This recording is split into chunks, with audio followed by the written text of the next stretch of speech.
Welcome to the Garena Survivors. This is the semi-finals to day number 3, the final day, the final 6 matches, which Group B will be able to do battle in, where we will be able to see 8 teams go home and 8 teams move on to the 3 days of grand finals that we will have coming up. Today, all of the battles do mean a lot to every single team, especially those who are still in the balance of trying their best to make it into the top 8. My name's AJ. I'm the Mustachio down here with the best analyst for the BR scene at the moment, the one and only Neptune, the gentleman Garcia, and we are going to rock this day for you guys. Aren't we, Neptune?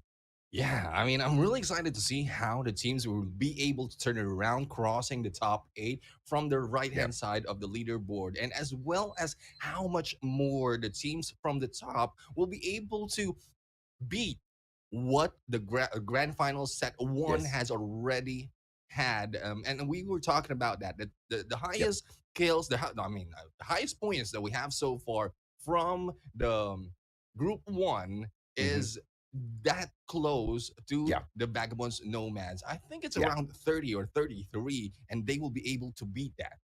Yes, sir. I mean, when we assess the number of points that have been picked up by all of the teams out there, it just seems like semifinals 1 has more Titans to their side. Semifinals B, on the other hand, has got a few of those teams who can really go out there and consistently dominate. I mean, this is something that we have talked about so far Mhm. already, whereby AMT Prime, yes, they've got 1 victory for themselves, but TNC Supremo was the only outlier because the rest of the winners who have been able to win all of those rounds, Neptune, has been Vagabonds Esports with 4 victories to their name, NRX 420 with 3, as well as Vagabond Nomads with 3 to their name as well. So all of these 3 Titans at the very top, they are grabbing each and every single win. But with yesterday, their victory prime, they kind of saw, they kind of showed us that they do have the capability to step it up as well. So maybe today will be the day where they slide in as the top 4 prime teams of the competition, because in semifinals B, that's exactly what it's looking like at the moment.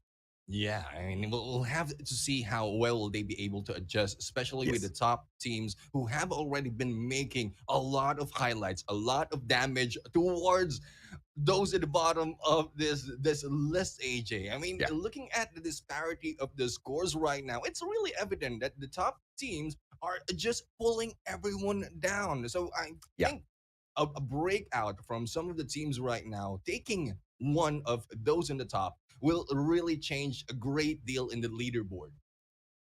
But of course, the probability of that happening is going to be quite slim, because you're talking about taking down teams like Vagabonds Esports, Vagabonds Nomads, even, who have just been truly consistent and truly dominant out there on the battlefield, alongside NRX 420, who seems to hit hot and cold. But even though they hit hot and cold, they still seem to be hanging with the best. In fact, they are seated in the 3rd position right now, just about 20 odd points behind Vagabonds Esports. But let's take a look at the tournament format here, ladies and gentlemen, boys and girls, to give you guys a recap as to how we have set the battle up for the grand finals. You see, in the semifinals, we've had 32 teams join us through the qualifiers that we've had, of course, in those earlier stages. And we broke those 32 teams into 2 groups. That was what you saw in semifinals. One where we had Group A, which was the 16 teams that took the battle up against each other. And now the final day for semifinals 2. And out of these 3 days of battle for each of these semifinal groups, we will only be accepting top 8 teams from each of them. So at the finals, we will have 16 teams. In terms of the format that is played at the semifinals as well as the finals, it will be similar to what you see down at the bottom. Day 1, 2, and 3, we will go through both the maps, isolated as well as blackout, as well as both the perspectives from the third party perspective as well as the first person perspective. Yeah, we cannot stress enough how we love the mix of first person perspective right here Yeah. being put in a tournament just like this in Battle Royale, because it have changed the tactics of some of the teams. Those who have been consistent so far on the FPP mode are Hmm. moving up on the leaderboards from Yeah. day after day after day. And for those who are who gotten used to the TPP Hmm. mode are being pulled down because of how Yeah. slow the approach are when they go into the different perspective. Oh, yeah, absolutely. And there's 2 teams pulling all of the other teams down in TPP, and that is the team of Vagabonds Esports as well as Vagabonds Nomads. You see, when they are hopping on into the mode that they are so comfortable with, so Hmm. dominant out there on the battlefield, we see their performance. But even on FPP, it doesn't mean that they are not the most dominant ones out there. They are one of the dominant ones, but they do not have those breakout runs. They don't run away with massive numbers of kills in in the lobby in itself. You do see the points kind of spread out a little bit Yeah. further whenever we do drop into the FPP, because that's when you see teams like NRX 420, Almighty Prime, and even teams like Royal Kings stepping up their plays on FPP, which is quite the shocker in comparison to semifinals one, Neptune. Yeah, because in semifinals one, a lot of team, like one specific team, the Four Kings, has been Mm, exploiting that yes, FPP mode, wherein a correct. lot of the other teams are slowing down in their approach. Mm, And in this point, I think they have already prepared for that, and for yeah. those makes it a little bit more balanced, more fair for everyone. As you mentioned, as you pointed out, those who have increased number of kills on TPP are balanced it out for the rest of the teams on FPP, thus making it a little bit more of a level space for everyone to catch up onto the points. And of course, if all of those teams hop on in there and perform their best, they will have a slice of the pie that you will see on your screen momentarily, ladies and gentlemen, boys and girls. 25,000 US dollars on the line. That is close to 45,000 ringgit, about 1.2 million pesos. And the first spot alone, sorry, the first spot is what gives you that 45,000 ringgit. Half a million pesos if you end up in that first place, Neptune. And that's a lot of money, man. Yeah, it's a lot of money that can help a team even grow further. And one thing that the teams are looking forward to, why they want to jump in the top eight Mm, of each bracket of the semifinals, is because if you hit that grand finals space, that grand final spot, you will get in there a piece of the pie. From the bottom right there, they will be getting 250 if they place 13 to 16. So just playing along and not really performing that much in the grand finals will get you a piece of those USDs. 9 to yeah. 12 will be 500, and 15 fifth to 8 will be 750 US dollars. It's Yeah. not that much in comparison to everything on this list, AJ, but it still will help the team to grow further as they improve their chances of getting more equipment with the money that they will be getting. I think it's all a matter of perspective of whether or not 750 US dollars is a lot for you or not. I mean, if Mhm. you're a top flight team, if you are being sponsored left, right, and center, maybe 750 US dollars doesn't mean a lot to you. But if you are a brand new team, if you are a team that is struggling to find its place in the battle royale scene out there, and this is just the start of your dominance out there on the battlefield, then the 750 US dollars can go a very, very far way. Even the 250 US dollars can go quite a far way to help your team get better equipment, get yourself better set up for all of this competition. For all you know, the funds can also be used to gather the team up a little bit, more for those scrims, as well as maybe even hiring a potential coach for their future competitions. A lot of ways where the money can be used. Hence why I say it is all up to perspective. But Yeah. overall, 25,000 US dollars prize pool in the competition. This is the biggest that we have had here for the MSP, and it's most definitely exciting to bring you guys the very first Garena Survivors that is going to be appreciating all of those Battle Royale survivors out there who have been hanging with this mode for quite a while, man. I mean, MP has been dominating CODM for the longest of time, and it's high time that Battle Royale makes its appearance and stake its dominance out there as well, Neptune. Yeah, that is why we're so excited to see this level of tournament for the battle royale scene. But going into the points right now, as we have been talking about earlier, how the teams are gathering up all those points with the kills. They will be getting 1 kill for 1 point for 1 kill. But as we go into the placement, it's not that much compared to the other tournaments that we've seen so far, but that is because of the number of teams who will be participating. We only have 16 right now, thus reducing the highest that they can get in here for the number one. That is now 10 and less four will be for the second. That will be six. And as we go down to seven and eight, they will be getting only 1 point for those placement. Unfortunate for the Yeah. teams ending in 9 to 16, nothing will be taken for them. So, like what we keep mentioning, AJ, the kill points Mhm. will matter if you Yeah. won't be able to survive that long. And from what we have seen, as a perfect example set by the Four Kings, the kill points 100% matter, because if you can go out there in a dominant fashion and you can, really grab those kill points in a single matchup, that can sandbag you not just for that particular day, but for the days to come as well. Because we saw a dominant first day of competition for the Four Kings. And then they were pretty much, yeah, they were still there. They were still getting stuff done out there on the battlefield, but nowhere near as dominant as day one, but they still maintained their number one spot all the way through. And that's the impressive things about the Four Kings, where even though they do not excel on the placement points, they are still able to maintain the number one spot. But just like what we've already done, right? Brought that Mm, comparison between semifinals one and semifinals two. And we said that, during the performance of Four Kings, if they do not start watching those placement points, other teams are going to catch up to them. And we did very specifically mention Vagabonds Esports. And what we see through the semifinals too, that is the case. Vagabonds Esports are doing great when it comes to the kills as well as the placement points. And there's one team doing even better than Vagabonds Esports, and that is Vagabonds Nomads. Impressive run in the competition so far. And to make matters even worse here, Neptune, NRX 420 is hyper focusing on those placement points as well and doing really great at them. And slowly they're building up on those skills. And these are the kinds of teams that will be able to take the fight up against the Four Kings later on and punish them for focusing on purely just the kill points.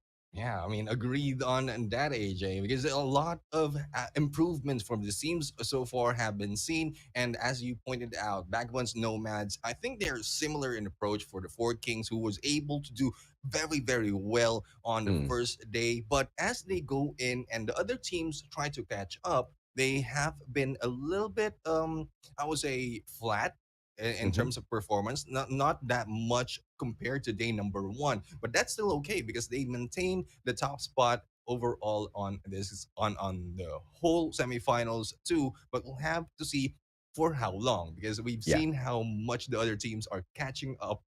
And you pointed out, Vagabonds Esports right now are also doing well in this game. But I like Mm, to challenge the teams right there at the bottom of the list. Later on, we'll be able to identify specifically who are on the right hand side of the leaderboard. But right now, as yeah. you can see on the screen, these are all the participants of this second batch of semifinals. And I like to challenge them to really give out their best, because this is the last chance that they will Mm. have to be able to cross that line to the top eight. Yes, Oh, yeah. standing on the semifinals is already a good achievement, but being able to stand in there in the grand finals is a greater achievement for their team. And also, you want that slice of the pie, bro. You want some of that US dollar. You most definitely want. I want some of the US dollars. I can't get it. The teams that have to step it up, Sigra Poseidon, 40 points at the bottom. Anything can happen from the 40 points, as you can see, to catch up to that eighth spot. They only need to get 26 points more than Easy Reborn Esports Magna, theoretically. Is that going to be possible? It's going to be one hell of a journey for them, Sigra Poseidon, through their battles out there on the battlefield so far. We know that they are struggling to find either the kills or the placement points out there, but it is still a viable option here, because 6 rounds back to back is what they will go through. And the exact same advice that we did give the players of semifinals one, especially the teams who were sitting down, between the 12th spot all the way up to the 7th, that anything can happen. And where they Mhm. really have to put their focus on is the placement points. And now, as I say the placement points, I would like you to bring your attention to KPH Wicked, who only have 12 points there, SDPH Generals. And then, of course, you move on to the right hand side, Royal Kings, NRX 432. These are the kind of teams that really have to step it up and find a way to survive a little longer out there on the battlefield, because it will reward you, Neptune. Yeah, I mean, it's no question that they can put in the kills in there, go into the engagement, but how long will Yeah. they be able to survive? And guys, this is titled as Garena Survivors. That is the journey. That is the Yes. objective of this game, to Yes. survive towards the end. And a little thing that we can ask for you is to survive a little bit longer and get Correct. those placement to be able to cross that line and make it a little Yeah. bit interesting all throughout this rounds of the last game right now. Yeah, absolutely, man. As opposed to the Garena Slayer, right? I mean, of course, we are looking for the Slayer out there on the Yeah. battlefield, but the intention of the Battle Royale matchup in itself is to see which team can survive the longest. And of course, after you survive, then we assess how strong were you on that battlefield. But of course, let's hop on to checking out exactly where the drop spots are going to be. And there will be consistency from NRX 420 once again, as the first ones out of the flight right down into downtown. They will still maintain their drop spot. But we will also see the teams of STPH Generals have a little bit of a close encounter with another squad down there. And it looks like they have managed to shut down one player on the side of Sigra Poseidon, who came by to steal the chopper. Everybody wants to execute the strategy of the Four Kings, but they all got to remember, man, you ain't no Alatsky, bro. You need a lot of skill, Neptune, to sustain yourself solo out there on the battlefield, especially when you want to snatch away a vehicle, which is so important. Yeah, I mean, it's good enough if it succeed, that plan succeed, but if it fails, it's so bad because at some Yeah. point, those who make those splits are very far from their teammates. Thus, it might take What? a while. Thus, it will be dying down. Now, Yeah. we've seen also a new thing that we've asked for so far. A team who have been going against other teams on the drop spot. And I think, AJ, some of the teams have already learned their lesson. The platform Yes. is now occupied by Cerulean Legion because so far from the previous rounds that they went into, they keep challenging other teams, they keep challenging other drop spots. But Yeah. this time, I think they've already found their place. Finally, listen to us if they did. Yeah. If they did, I'm listen to pretty us. sure they did, right? And not just during I'm very sure they not just only watched their own replays, but also were following the action from semifinals one, where a majority of, okay, not a majority of teams, but multiple teams were making the exact same mistake by being so stubborn, picking the exact same drop sword. When we have so little teams in each and every single one of these lobbies, instead of 25, we have 16, which just opens up the map even further, especially at Blackout. I mean, Blackout in the first place was already a huge map with multiple compounds in there. Now, when you reduce the number of teams,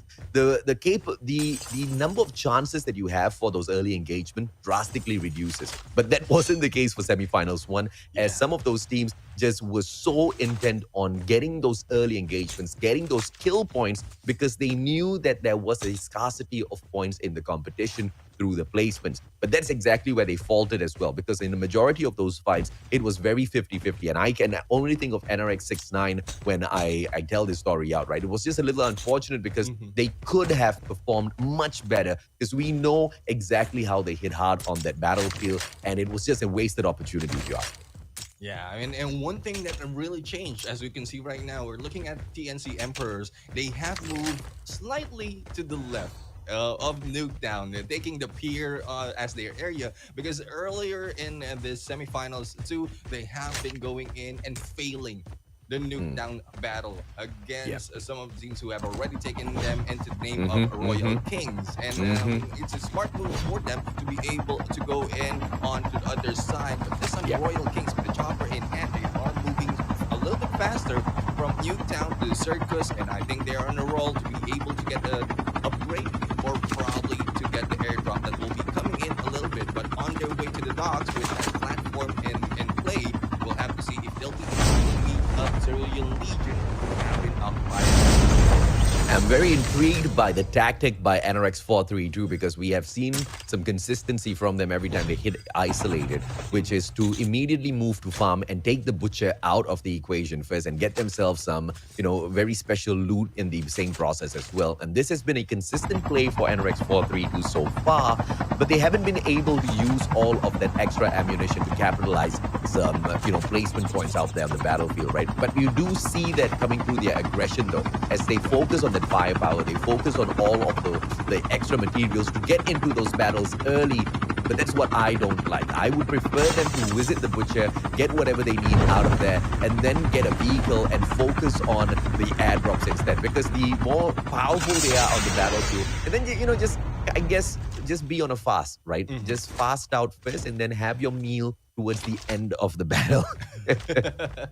Yeah, and I mean, one thing I would say about their position in the farm is they're dead smack in the middle of the map. So a lot of Yeah. teams surrounding them are going towards them. So there's a lot of potential that a battle will ensue between them. But speaking of battle, here comes High Bay right now going for the run. But High Bay will be able to take one, but Elixus will be able to get back against Pierre. But Pierre right now is in here taking down a couple of members. And if I'm not mistaken, that is already a squad wipe right now for Pierre. And that is a quick move coming from this team of TNC. And this is what we like to see. If you Yeah. are going to challenge a team, just make sure that you challenge them that quickly to be able to move on to the next one. So the TNC Supremos right now showing really that they are the supreme of this game.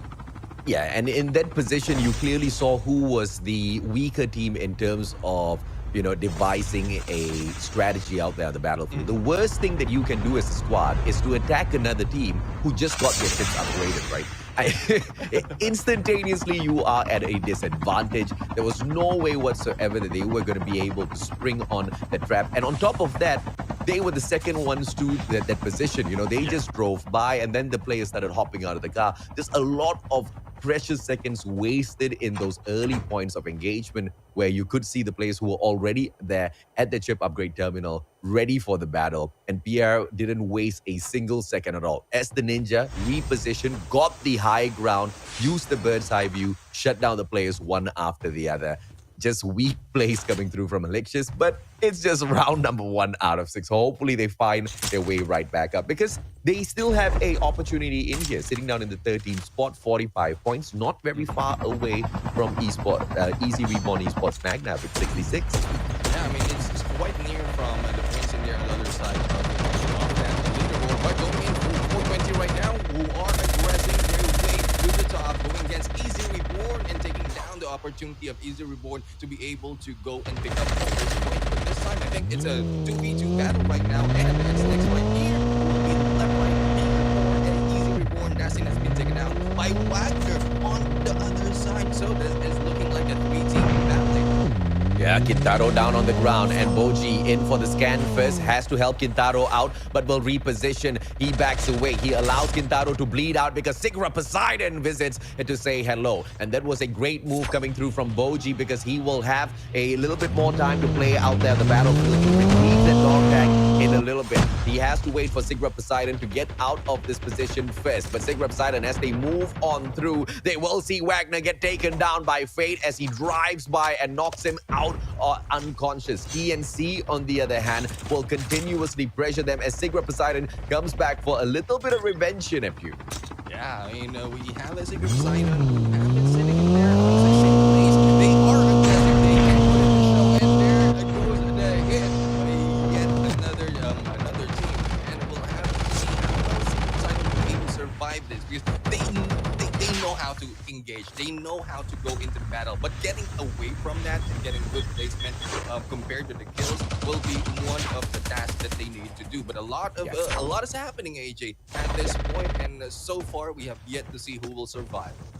Of course, it will be the place of Almighty with a quick engagement at the back. They are looking for those early kill points, just like the players of He Phoenix. But NRX 420 now, they want to make a little bit of a comeback. The dog tag of their partner down on the ground outside, and they know they can pressure a team like He Phoenix. But as they move on forth, will He Phoenix be able to turn around and punish them for underestimating them? That one grenade is not going to be making much of a difference. Peanut now with the rewind class with a quick grab of that dog tag will be able to reposition, but Assassin tries to assassinate Peanut, who gets thrown up into the air. Assassin himself with the rewind class will be able to back away before NRX 420 gets their revenge, but the players of He Phoenix not slowing down at all. Neptune, they are asking for trouble, but they just might be able to bag out NRX 420. Peanut goes down by Bird as he gets scalded.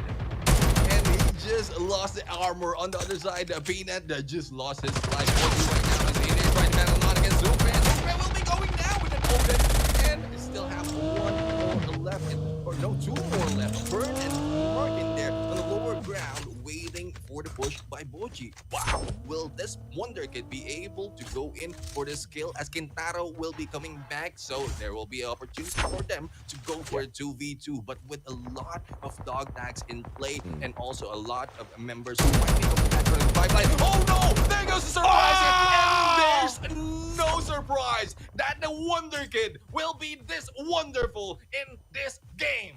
Oh, yeah, absolutely, man. Boji, positioning supremacy, just had to spot out all of those corners first before he retrieved those dog tags, and he did absolutely well to shut down the final player on the side of Phoenix, as well as the guy who was getting picked up as well. Smart plays, and now Peanut on the way back through. Kintaro grabs the dog tag of Kape as well. The boy is about to get scanned, and Peanut as well as Kape together at the very same time will be coming back through. But Cerulean, as they move on through, Cerulean Legion, they get closer and closer to NRX 420. Will they drop by? The smoke bomb is popped first by the one and only James. Kintaro about to be bagged out. He tries to look behind, finds no one. White manages to spot out Boji though. Pulls out his gun, but it might just a little bit too late. Sinitsky holding down a close line, but Kintaro alongside Boji with the snowboard. They get away with their lives, Neptune. A long flank will be done by NRX 420 right now to be able to survive this. One is still on this. We're on our way to the third phase, but if they will be taken by Cerulean Legion right now, it might be GG's for them. Knowing that there's only 3 members in this team in this game, how aggressive their approach towards the fight is, it's really impressive. But how well will they survive? Because they are going head on against NRX 420, but I think they need to back away a little bit because it will be closing down, and all they have to do is just wait for the perfect opportunity to cut them to their approach. Yes, sir. Yes, sir. Shout out to Colix Gaming. The guy has been tagging both you and I in the comment section for multiple days now already, Neptune. So can you please say hi to him, please? Hey, what's up, College Gaming? I have my water right now because too big is water. Let's go. Sinitsky in the house. It's going to be Kevs up as well from up top, and he manages to catch Solotop from afar. Kevs up, the madman, and he continues raging on as he catches Komori out as well to protect his friend, and he picks Blue right back up. Apollo just behind the wall, down on the ground, and the Alpha Apes will understand exactly why nobody stirs the nest that the Vagabonds esports sleep in. And Vagabonds Esports, with their approach of staying in the mid game to the late game, this time they are slowly moving in, getting those kills early on. And I think this is the move that Vagabonds Esports has been doing for the past 6-7 rounds already. This is the 7th round wherein they were able to catch up to their brothers of Vagabonds Nomads, and there's no stopping them at that point. They slowed down day number 1. They didn't really pop up from those games, and that is still a question as to why. But there's no question that they are really the kings, because they have been showing us that they can catch up no matter how low they have been put into on that kills as well as a placement from the early games. NRX 420 now right back to the position where they started earlier on. But are they going to come across NRX 432 now in an unfortunate turn of events for the clan? Peanut might be spotted out, Glide from afar. And the main reason why NRX 420 wanted to hop back right into the exact same spot was because Peanut wanted his crate back, man. And that's one of the things that you really want to play for all the time, Neptune. To get your very own crate back, because it's such a pain to go and start looting up from scratch all over again, man. Yeah, I mean, unless you get the same or probably a better set of weaponry as well as mods in there, but you already spent a lot of time choosing from the mods, getting all the weapons that you need from the early engagement, and then you have to do it all over again. And that is such a pain, as you mentioned, but I think that is the challenge that NRX 420 can put into play. It should be, regardless of the weaponry that you can have or that you have, you'll be able to go in for the fight. But I think this is a chance for NRX 420 to get more of the kills, because so far they have 7 and they have 3 members of Cerulean that will be in their crosshairs. Yeah, but you know what's the worst thing that can happen to you when you go back and you make that play for your very own crate that's left out there on the battlefield when you return from the revive flight? To find out that your own teammate has looted your box, man, and he's taken all of your mods. That is unacceptable, Neptune. Absolutely unacceptable. But on a more serious note, it'll be the players of NRX 420 taking control of Sanitarium now as they hop up onto the roof, waiting for the other players to approach their vicinity. And Cerulean right down below, alongside NRX 432, who are making the approach to Sanitarium as well. But NRX 432 just being a little bit more careful in comparison to Cerulean Legion, who are all right downstairs awaiting NRX 420. So that is going to be a crazy encounter shortly. Yeah, I'll have to see how will that end. But this time, Vagabond's Nomads, the Wanderers are still wandering outside the safe zone. And how quickly can they go against Vagabond's Esports, who are in front of them? Here comes the battle of the brothers. We'll have to see which Vagabond will survive. And it will be Vagabonds Esports with the quick encounter, and then they back away, not really wanting to go in very seriously. Travis will be eaten up, though. A kill point on the side of Vagabonds Esports, but the next one right in front of them should be the players of Team LTNC Supremo. But Almighty Prime, Quasi, he moves on in, and they automatically become the prime targets for the players of Vagabonds Esports. Off-screen, Kape, NRX 420, managing to catch the players of Royal as well as SDPH. Where did those two teams come from, man? I thought it was just the Cerulean Legion with them earlier. They were far away from the other side, but heard the gunshots and started to move in. We'll have to find out if that will still be the case later on, because at some point, every time you lose a member, you need to back down. But there's no backing down this time for the side of TNC, because they are smothered right now by the shots of Vagabonds Esports. Plus, Almighty will be joining in. Chase right now, I think they're still going out, because Nash in there has his sights on him, and Chase will take down in there with that retreat, and there's no going out. We have Vagabonds Esports still on the roll, and still in play are Almighty two members, Dre and Quasi. Unfortunately, that was a panic response coming through from Chase, because if he had just stayed up there, he would have been in the position to control that gunfight between himself as well as his opponent. But unfortunately, repossessions and gets taken out as he tries to run away. Vagabonds Esports, on the other hand, will continue rolling on with the 7 kills that they have in hand. They grab the highest ground they can possibly find out there in this circle and maintain that bird's eye view dominance, whereas Quasi backs Swala as well as Dad back to back. Grenade kill plus the shots coming from Quasi right there, and 4-3-2 not looking good, because they will be stuck between a rock and hard place, because a lot of teams that are been in here already, and Gray right now splashing all those gunshots against Flappy, and Flappy will not be Flappy anymore. But here comes takedown by the safe zone for the side of Quasi, and Dre will be running solo right now, trying to zigzag his way as he armors up, but team one way in and out, still surviving, but how long? Not so much, because Joe will be waiting.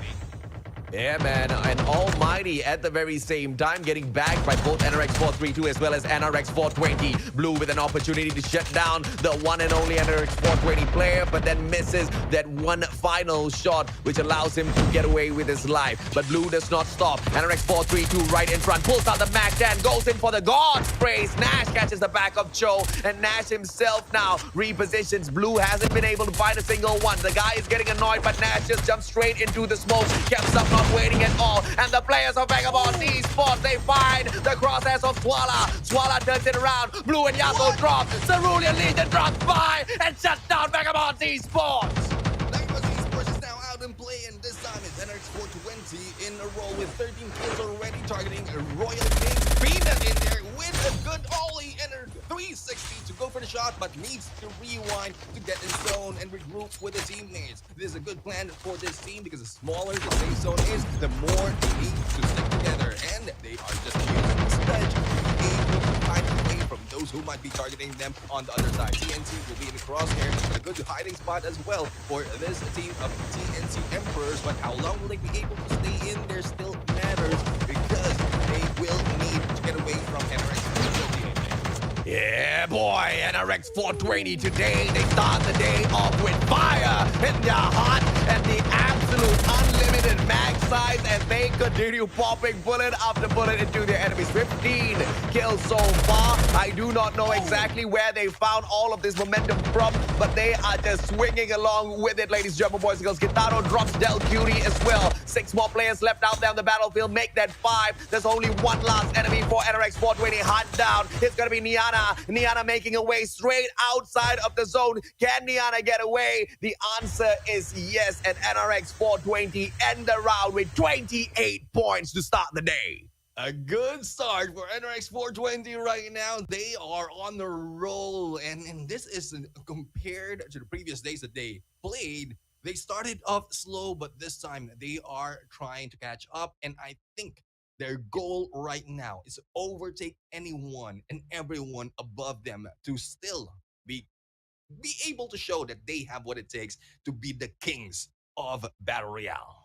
I don't know. I don't know. When you say kings, I remember 4 kings. This was the warning, though, Neptune. The warning was to make sure 4 kings bucks up on the placement points because NRX 420, look at them, man. They're doing well on both accounts, and that's going to be the danger for the 4 kings over at the grand finals later on.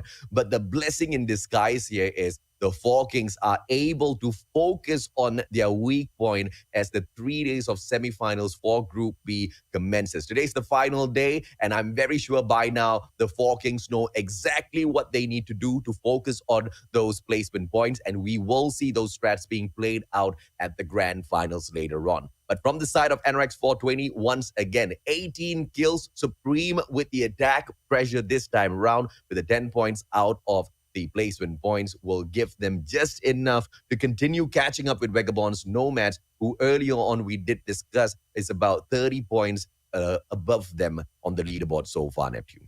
Yeah, and from earlier, the gameplay that we've seen from NRX 420, with only one or two surviving for the teams, that it triggers anxiety that they might have lost it already for that game. But it's a good thing that NRX 420 still has the heart to be able to come back, regardless of how many is gatekeeping them, how many has been taken out, and a good plan to get away and get back into play, because how far they rotated towards that whole compound where everyone is already fighting is a good play, especially when they took the sanitarium, because the height of that roof, they will have a good view of everyone surrounding them, and then the safe Yep. zone is just close behind. So there's Yeah. really a good chance that they will be able to target who is in front of them and then go for a plan of approach. But Yeah. there you have it. We have NRX 420 in there on number 1 for round number 1, followed by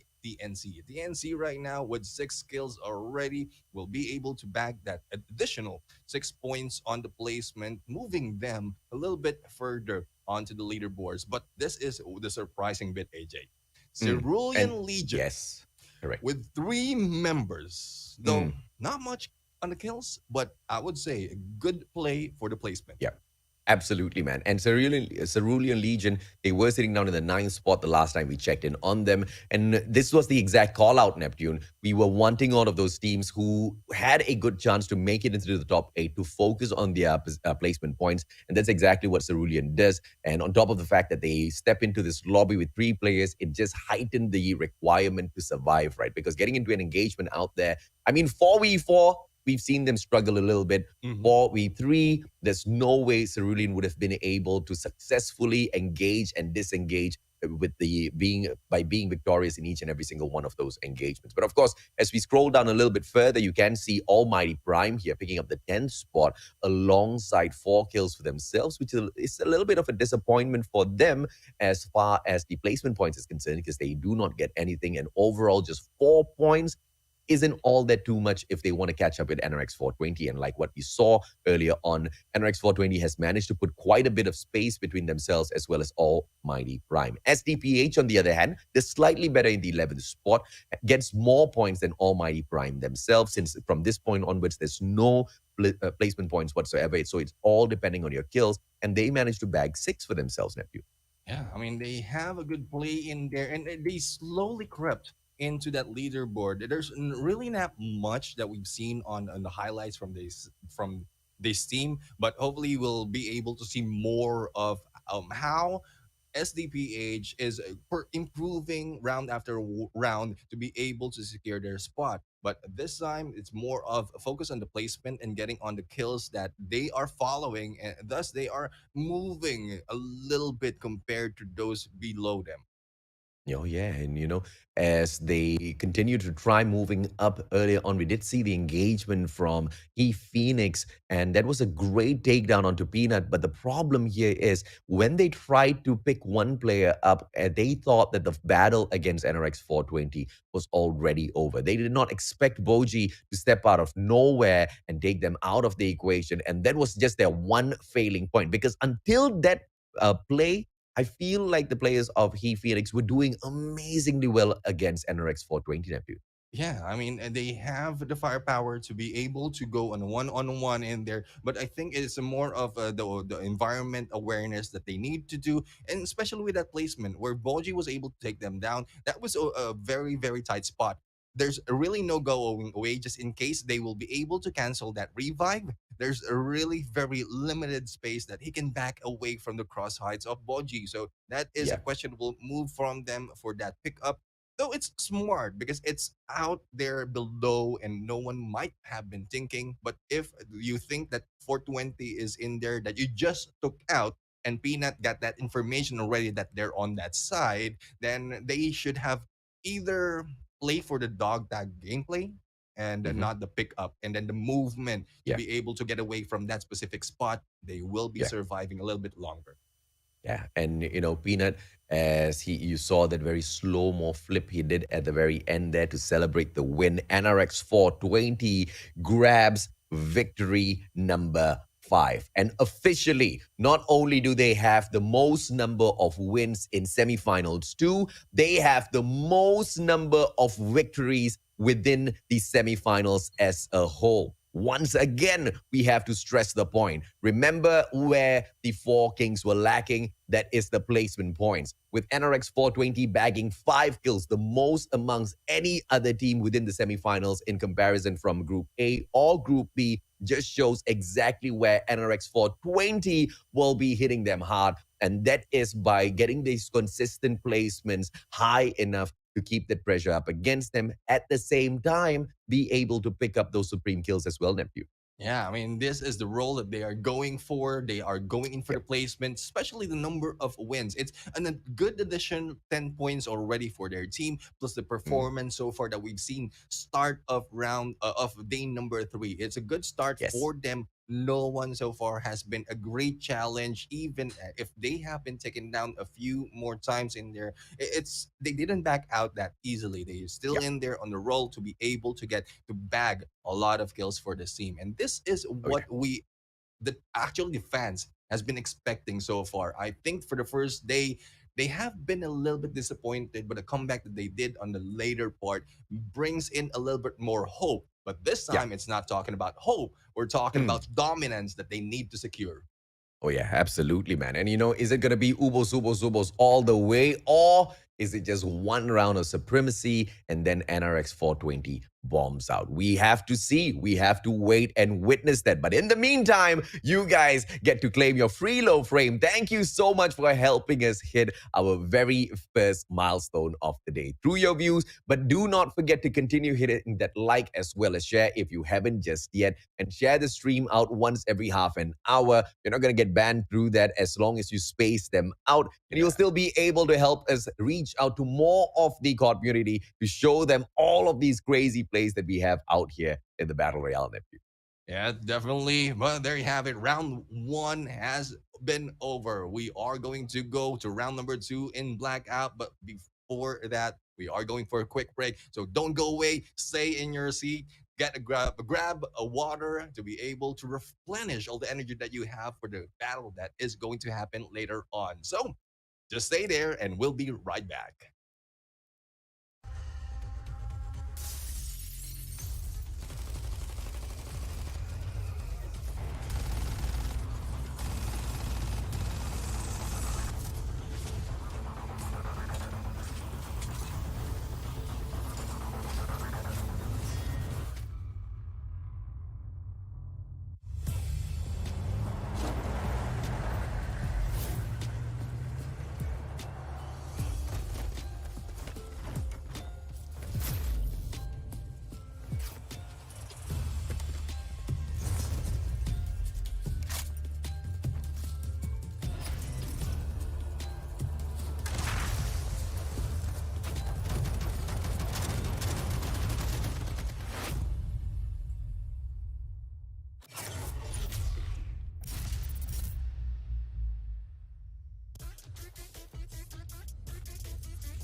Welcome back to the Garena Survivors semifinals 2, day number 3. At your service at the casting desk is Neptune the General Garcia, and together with me is the amazing, the voice of Garena Call of Duty Mobile, Mustachio AJ. Here to bring you the action straight to your screen, and so far the action has been heated. We have NRX 420 who Yes, was sir. able to bag number 1 on that first round. How long will they be able to maintain it to catch up on the vagabonds on the top 1 and 2? We'll have to see, AJ.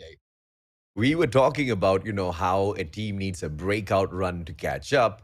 That's the breakout run from the side of NRX 420, but I don't think they have hit their full stride just yet. I think the dinosaurs are just very slowly starting to wake up again. So those bones are, a little creaky, a little cracky. So, they're just snapping each and every single one of those bubbles as they find kill after kill because they're slowly ramping up their pace in this competition as well. And maybe today will be the day where the dinosaurs are fully resurrected before we finish off the semifinals, Neptune.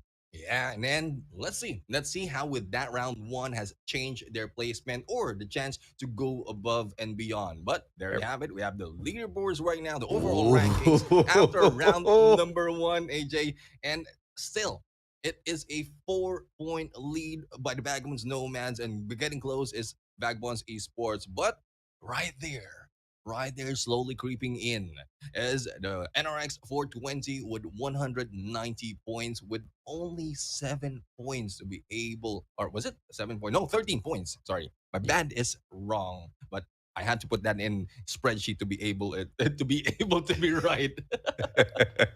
Well, 13 points, once again, isn't too much at all as long as they can find yet another number one spot with a dominant number of kills to their side. But to re emphasize the point that I made earlier on Mhm. today, it is the top three teams that have set themselves apart from all of the rest of the teams inside of semifinals two in comparison to the teams that we saw within semifinals one, because in comparison when you look at semifinals one, we had, I guess, to a certain degree you could say 7 to 8 dominant teams. I mean, the three VVV teams were already dominant, so they were Yeah. already going to be up top. But you also had teams like ABC Mystic, the 13 Academy, Amethyst Esports, alongside, even CB1 Main that managed to go out there and really dominate the field with the number of kills that they were taking.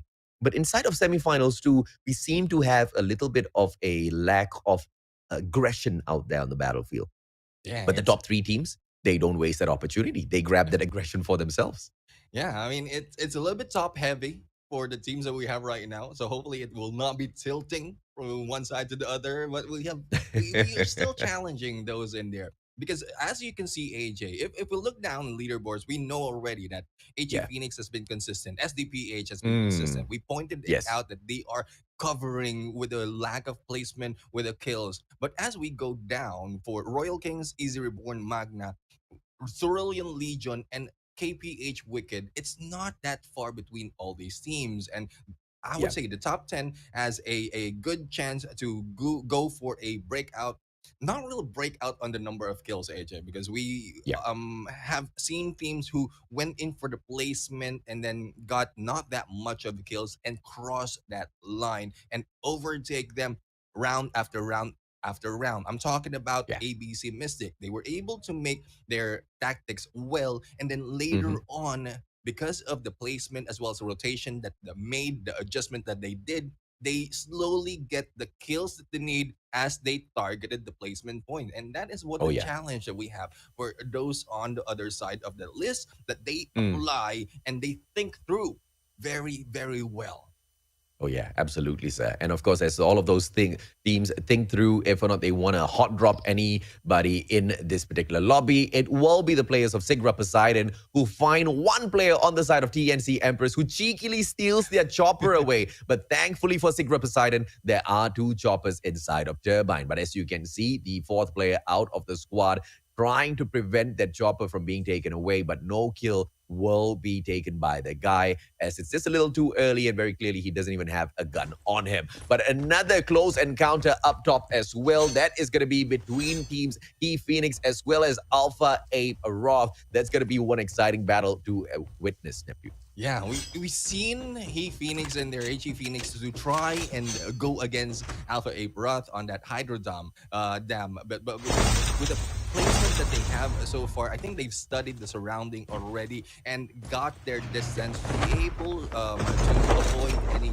instances of approach. But with the rotations being done in here by Alpha Ape Wrath, they are a Mhm. little bit spread out. So I think they already know that HE Phoenix is on their toes to be able or to slowly plan out a plan to go against them. They've Yeah. changed places as to the placement because so far from the earlier matches that they went into blackout, Alpha 8 are going straight into that bigger area of Hydro Dam. But this time, they went a little bit north, trying to cut the approach of HE Phoenix. On the other side, HE Phoenix right now is taking over that bigger part of this area.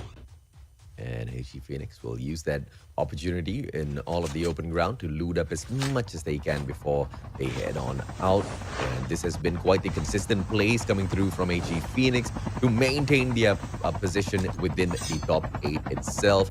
But they have to be careful because just like how the team of NRX 420 can catch up to Vagabonds, Nomads, some of the other teams who are aiming for the top 8 will be able to catch up with them as well, as long as they can have one breakout round. We do not expect a crazy sort of breakout round to come through from the teams who are sitting down in the 12th, 11th, and 10th position. I mean, they can most definitely prove me wrong, but at the very least, they need, about 6 to 7 kills on their side, Neptune, Mhm. at least 2 squad wipes, as well as, the top 3 to be safe if they really want to play the points consistently as well as carefully and climb up the leaderboard. Because if they don't, they're just going to be wasting all of those opportunities, man. Once again, this is the final day for semifinals too. And if you fail here, no grand finals, no slice of pie, no part of the 25K for you. Yeah, as we usually say, the huling last day. This is the last day for these teams to be able to go in for the top 8, and we'll have to see how well will they be moving it up on this blackout map because.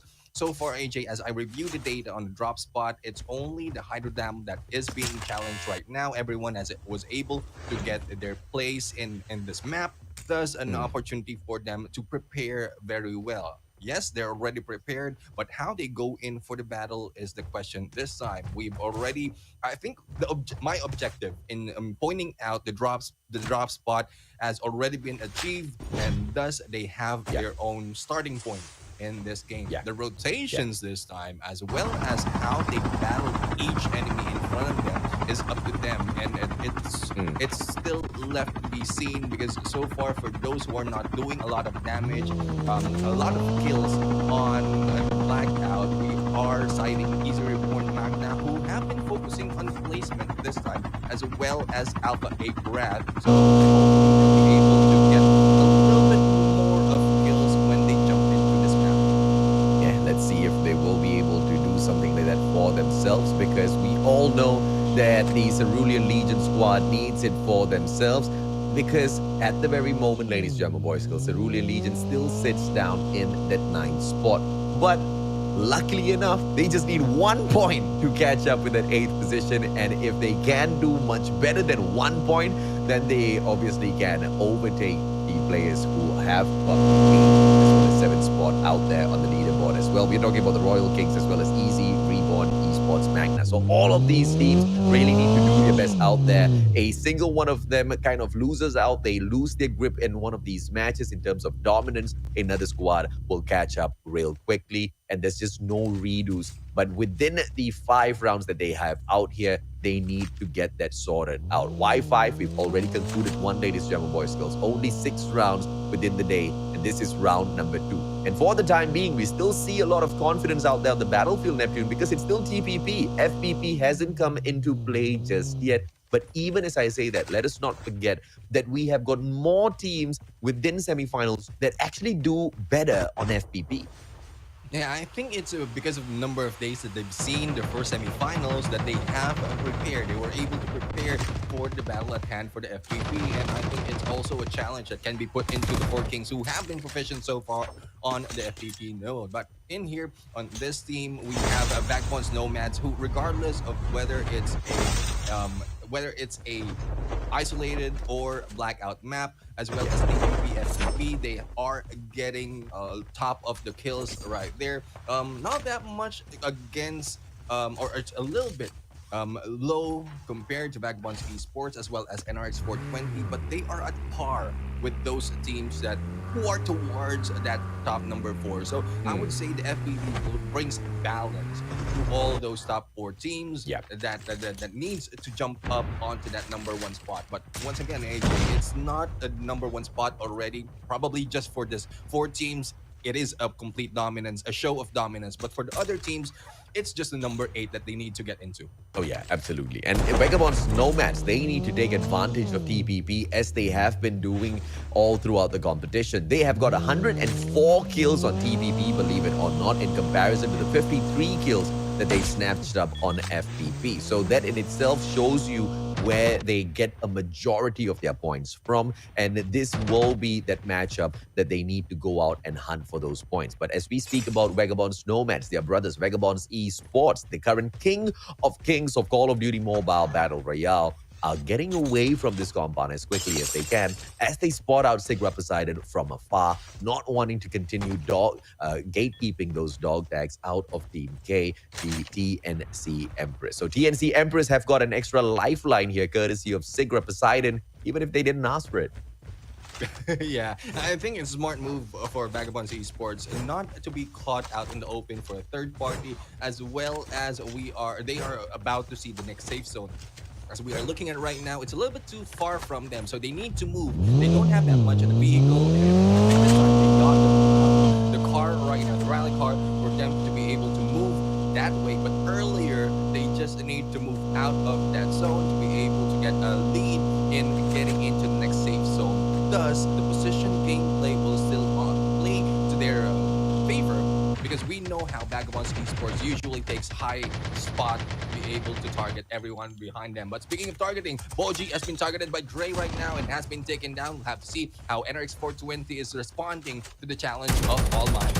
It's going to be Pierre now who engages Kanin off screen, but NRX 420 on the other hand, Peanut quickly backs away. 58 on his armor, and he doesn't want to drop any further. GB with all of the damage. NRX 420 has got this fight coming up straight to them, and it'll be courtesy of Almighty Prime. GB has already managed to get up front, will be able to drop Kintaro out of the equation, but Kintaro worms away now, backs away. Has he led the one and only GB into a trap? No, it's just a little bit too slow. Kape with the backstab will not be able to take anyone out. And Peanut drives straight into Chase, ladies and gentlemen, boys and girls. And that's going to be a GG for the NRX 420 squad. We were talking about consistency. We were talking about them running away. But at the very moment, they cannot get away from Almighty Prime, who is in here for the slay.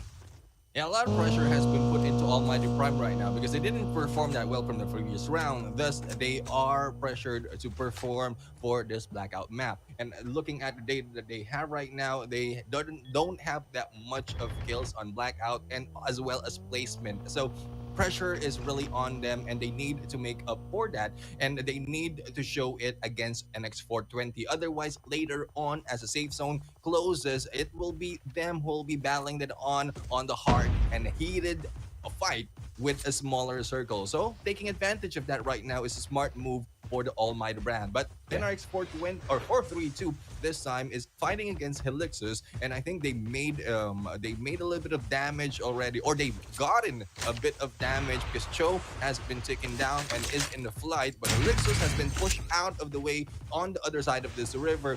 Thus, they will not be engaging that quickly and that early into this game. Right now, just catching up with the rest of his team members. They all have the snowboard with them, so mobility out there on the battlefield that is so required on Blackout isn't going to be a problem for NRX 432, but catching up to the top 8, that's going to be a problem most surely. This team has struggled. Day number 1, they finished up in the 15th spot. But day number 2, we did see them rise up just a little bit, but not enough, Neptune, in the 11th position. But we have got hope for them as they drop one more position down back into the 12th after the previous matchup. NRX 432 know what they need to do out there in the battlefield. The problem is, there's just no execution coming through from their side that's perfect to guide them up the leaderboard. Yeah, and this is blackout that we're in. NRX 432 has not been performing, especially on the Mm, placement. Imagine it's only one placement for yes. all the games that they played Yeah. blackout, whether it's TPP, whether it's FPP, it's still one placement. And this is why the surrounding in there is not matched, is not watched by everyone in from the NRX 432. Thus, they are being backstabbed that quickly. Swala will be taken out. Now it's approach of Vagabonds right now, or other teams to be able to go and eliminate the rest of the teams. NRX 432 need to think a little bit more harder on how to get that dog tag because the safe zone will stop them from doing so. Royal Omega now. It is going to be a approach that is going to be quite difficult for them to execute here because the zone has left them and right in front of them is going to be KPH alongside SDPH. So as the Royals now Oh. move on into the circle, they have to deal with two squads at the very same time. And KPH will receive Aki right back into the squad, albeit the guy has got nothing on himself except the MW11. Won't be super useful, but so high from afar. Can he take these shots? Yes, he will, but the DLQ does not drop Fosh just yet, and Fosh pulls out the snowboard to allow him to get away from that situation. Carpe gets dropped by Travis. Is that the final player on the side of NRX 420? We will have to wait and see, but So High keeps up the pressure from afar. And we have So High as well as Dev Scally in there, putting pressure against SDPH. And SDPH in the battle against Royal Kings, with those coming from the revive line, is a signal that the team are not really that prepared to go in for the battle. But we'll see how KPH will be able to go into this compound with traps and smoke surrounding them. Makes it more difficult, but they are still on this play, not waiting to be taken down easily. Fake right now is in here, will be hit a little bit, but with that small room in there, as the shutters will open, might be able to target everyone, and there you have it! The Royal Kings will be stuck in the corner, but it's not done just yet! The Royal Kings are defending themselves, and one stays alive! Oh, GG, man. That's just a bloodbath out there. It's going to be Deb Scally trying to hold on alongside Del Cutie. Del Cutie now trying to bring his team members right back into the play. But as he hops on in here, finds that there's absolutely nobody there for him to slay. Deb Scally is still playing a game of cat and mouse, but thankfully, he does have the edge of the zone here with him. And using the edge of the zone, it's going to be Bake trying to stay alive. Hanging trying to stay alive in the exact same spot as well. Del Cutie as well as Deb Scally now. They're trying to scrape up against each other. Del Cutie behind the door. And he catches off Deb Scally, but Deb Scally catches him a little bit quicker with the shots instead. And although the positioning was solid on the side of the Royal player, it just wasn't enough to take down the guy with the PPSH who just went.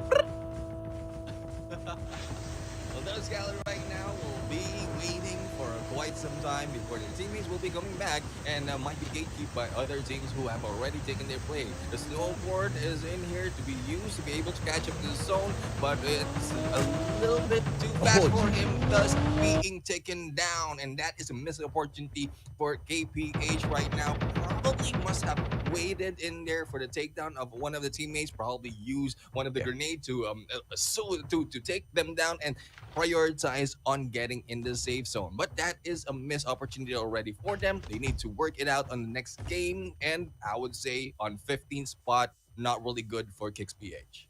Swala dropped as well, and it looks like NRX 432 will continue to struggle, but we have no information on NRX 420. Earlier on, we did get information that their plays were being dropped one after the other. Carpe was the final one to go down, I believe, but there's just no info on whether or not he did manage to scan a couple of those dog tags back. And the last few times we thought that NRX 420 was already down and out, they just appeared back in the final circle. So I'm still keeping my eye out here for one of them. But as the players of T and C now, they circle around this compound, Empress will be able to find a couple of players, but in and out, that zigzag will be played by the Easy Reborn players, but alongside Cloudy as well. But Cloudy pulls the ninja, but does not manage to climb up the roof, and he gets shut down by the one and only Nyx and Easy Reborn. 4 members alive and kicking. They hunt down Fade as well. That's what I love about Easy Reborn. I mean, they can go for the battle, but still go as well for the placement. But going in on the other side, those on the top placement right now, Backbones Esports and Backbones Nomads are in a close-to-close battle. Now, how will they be able to go in? They are on the edge of the safe zone, but I think the Nomads right now has backed off already. They don't want to get involved just yet. They want to get a better position. Thus, they are moving out of the way. But on the Yeah. left-hand side right now, this is the result of what we've seen so far after round number one of this day. And this is overall, AJ. This is Yeah. overall standing for the top 10. And the players of Vagabonds Nomads will be trying to run away at this blackout map alongside Vagabonds Esports. Two of these teams, apart from NRX 420, do amazing on blackout, but it will be still in the question on whether or not the dinosaurs are still alive. Vagabonds Esports, on the other hand, very slowly moving on through, not picking up a vehicle for themselves at all. But right in front of them, they will spot Niana out from TNC Supremo. The players of Royal still alive alongside Sigra, Poseidon, Biscuit outside of the circle, but with the rewind, manages to reset his position, but still backed out as he was out in the open. Feels just a little too easy to take down. NRX 432 loses Joe as well, and Vagabond's Nomad Travis with the snowboard as he tries to get away from Royal Del Cutie, drops him instantaneously through the smoke. This smoke bomber will continue to pop off. And Vagabonds Nomads, 11 kills already so far. They are looking to rage on at Blackout here, Neptune. Yeah, they are doing so right now. Pogs is being big up, and the safe zone will be closing in a little bit. So hopefully they have those snowboards or vehicles in play. But the Vagabonds Esports, on the other hand, are prioritizing on objectives of the airborne or the airdrop. We have one in here on the other side of TNC, as well as the rest of the team of HE Phoenix going against Vagabonds Esports. But the approach right now with that smoke will be able to save them, as Nash will be blinded with that. But Merc right now just passing through, and with that cover will be surviving. And I think this is a good spot for them to get away, but no burn in there, will be burned, and we have back ones with 1 point for their side. And Travis, alongside Swish, managing to catch out Assassin and Merc. And he, Phoenix, will not be rising up from the ashes this time around, as Vagabonds Esports make quick work of them. 7 kills on this side. Once again, Vagabonds Esports as well as Vagabonds Nomads. These two teams will be looking for their breakout runaway matchup in here to make sure NRX 420 does not catch up with them. What will the end be? For the time being, Kev's up. They need to depend on him sorely because they have already lost a player in there. So just a 3-man setup for Vagabonds Esports in that final circle, Neptune. Oh, we have a Vagabonds Nomads right now in this area. Travis just missing that 2-member of TNC. And a good high spot right now, but earlier from the early parts of the semifinals, we've seen one, and I think it was a Latsky who checked every corner just to make sure that they get the kill. This time, there's no check in the corners right now because Travis will be taken down, and Blue in there with AK-47 beating them down. Now, the battle that we have been waiting for between these two teams is ensuing together with Almighty on the other side. Let's see exactly what they can pull off here, because as Almighty is on the other side, Vagabonds Esports now take on their brothers Vagabonds Nomads, and with one final bullet from the back, Swish drops Kevs up, and Vagabonds Nomads, they rage on through, ladies and gentlemen, boys and girls. They still do have 2 more teams in here because the Vagabonds Nomads out of the equation as well by the looks of it. I totally missed that one final encounter as Chase drops EZR. EZR, the team that needed to pick up a couple of kills for themselves alongside Almighty Prime that needed to catch up with NRX 420. Both teams doing amazing on this second round, Neptune. Second win for the Almighty brand right now. Almighty Pride right now. And there you have them, dancing it up with that win. And we have still yet a dominant set of teams in this semifinals. To AJ, no one has been able to overtake that much on the wins. Yeah. Still, those on the top 4 are getting most of the wins and the points in this game, and I don't think it won't be stopping anytime soon. And Easy Reborn Esports Magna, I think this was the feedback we gave them on day one that they needed to focus on some of those placement points. They do exactly that, man, and they bring in those plays in day number three on Blackout, especially of all places. And it's quite amazing to see them maintain their dominant hold. Let's take a look at the highlights of this matchup and see if we can catch any one of those players just raging on with the kills. And yes, we do. Chase with the 6 supreme kills on his side, alongside Ray with the 4. They've got 10 to themselves, 13 kills out of Almighty Prime, and 10 points from the placements will give them 23 overall. Serious stuff in here as Easy Reborn Esports Magna pick up the second spot for themselves alongside 6 kills, but will very quickly be overtaken by the performance of Vagabonds Esports, who managed to wrap up things in the third position, but they do have got a total of 9 kills to their side. And we did mention that Vagabonds Nomads are the ones who usually rage with the kills when it comes to Blackout, and they have continued to keep up to that name, to that speculation, and 10 kills just between Travis as well as Virus, 16 kills overall for the squad in that fourth spot, Neptune. Yeah, and we have a TNC Fate, Kai, and Jared, as well as Claudine. They're standing in number 5 with only 1 kill from Fate. Not that much on the kills department, but still was able to get in a good placement. Royal Kings, on the other hand, regardless or despite of what we've seen so far, as damage that they have taken, they were able to get as much as 6 kills to their name, adding up to the scores that they need or that they will be using to move up on leaderboards. HE Phoenix, on the other hand, a good decent amount of kills right now, 8 kills, and Assassin was able to do most of them with 5 to his name. Elixus, on the other side, we have number 8 on the spot, and High Bay with 2 kills from them. TNC from spot or team number 12 is now on number 9, the placement. And it's only Pierre doing the damage, but one of the teams that we've asked so far to go and take as much placement is not really taking that much. It's Yeah. NRX 432 with I would say 1 kill, as well as a number 10 spot. Not really good deal for them to be able to move up on the leaderboard. Yeah, and all throughout that matchup towards the end, I was wondering where are the dinosaurs? Where are the dinosaurs? I realized that even at this point, the dinosaurs went extinct a little bit too early, man. And it's 4-3-2 in the 10th spot, down there with only 1 kill. Sigma Poseidon with 4 kills in the 11th position, and 12th spot is taken by Cerulean Legion with 2 kills. Show it to me, production.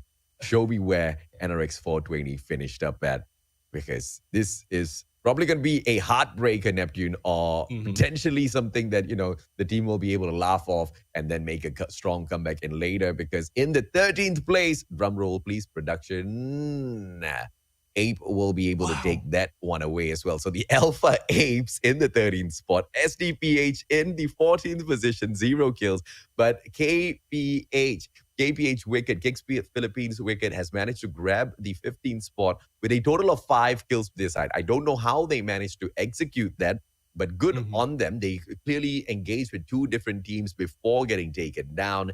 And the team that is in the 16th spot,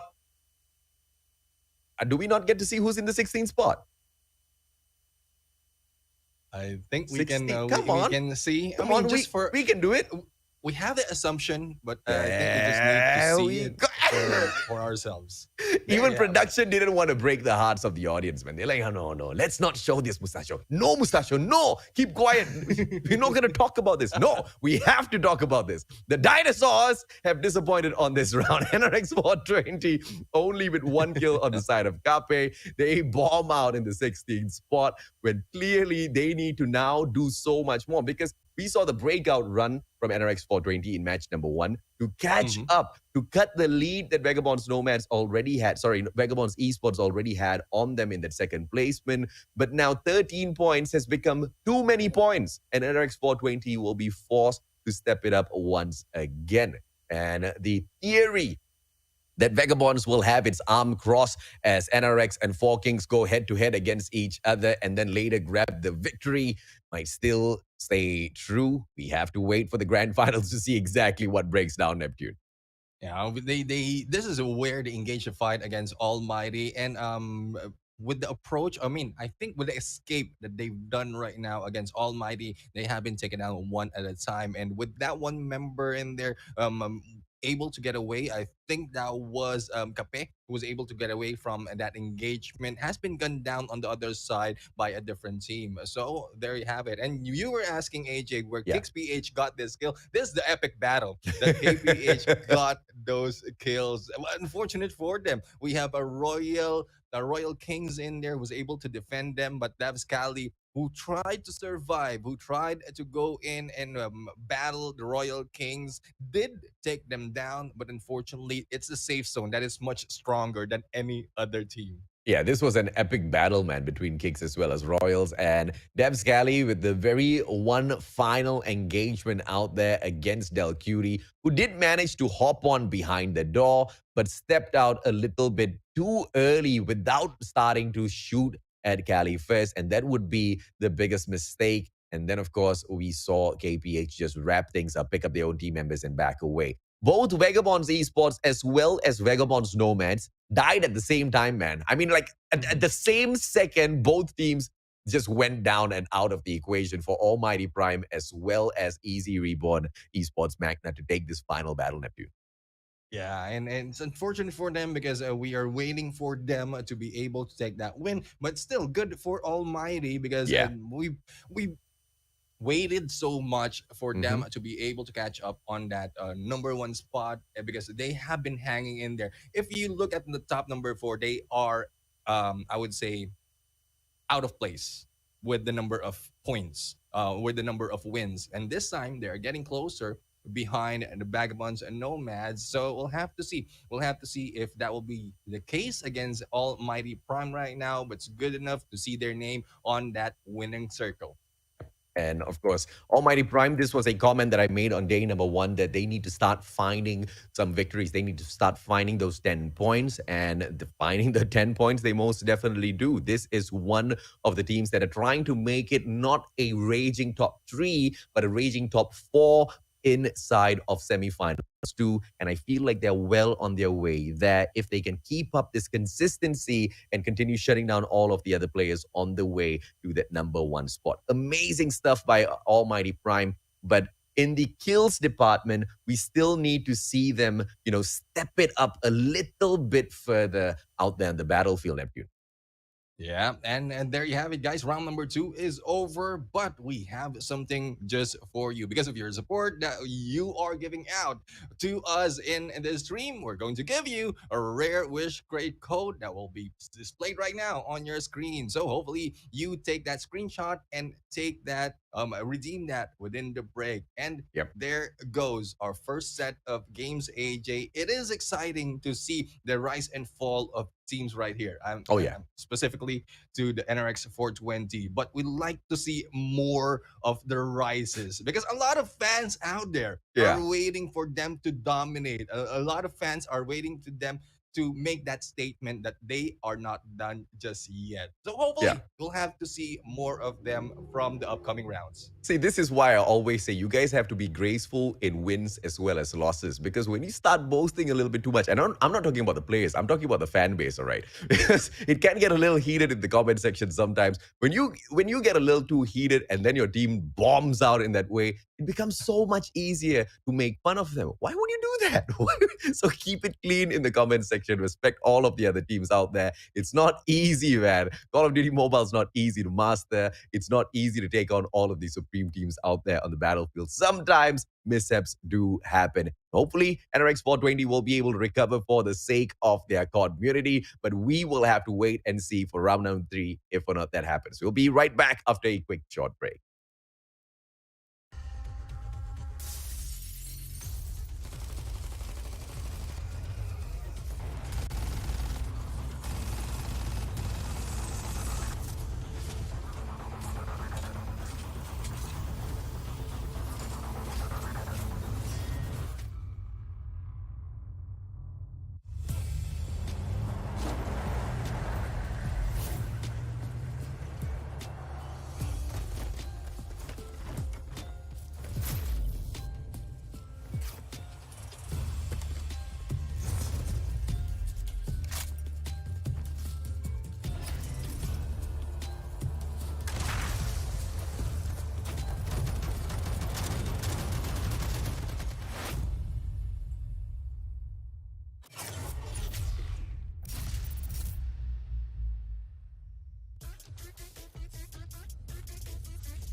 Welcome back to the Garena Survivors, brought to you by Call of Duty Mobile. This is the final day of semifinals for Group B. Group A have already done and dusted with all of their games, and we know who the top 8 are. We are here to find out the exact same for Group B as well. Who's going to be the top 8 teams that moves on to the grand finals? Who's going to be the bottom 8 that unfortunately has to say goodbye to the rest of us? Because all 16 teams at the grand finals, ladies and gentlemen, boys and girls, not only will they have 3 days to battle it out, but they all get a slice of that 25,000 US dollars. US dollars, not pesos, not 25,000 pesos, 25,000 US dollars. It's more than a million pesos, more than a lot of money. 100,000 ringgit is just too much of money for me to imagine, right? My name's AJ. I'm the Mustachio, down here with the one and only Neptune the Gentleman Garcia, bringing you all of the commentary from the day and throughout the whole of Garena Survivors. So we hope you enjoy having us here as much as we enjoy reading all of your comments in the comment section.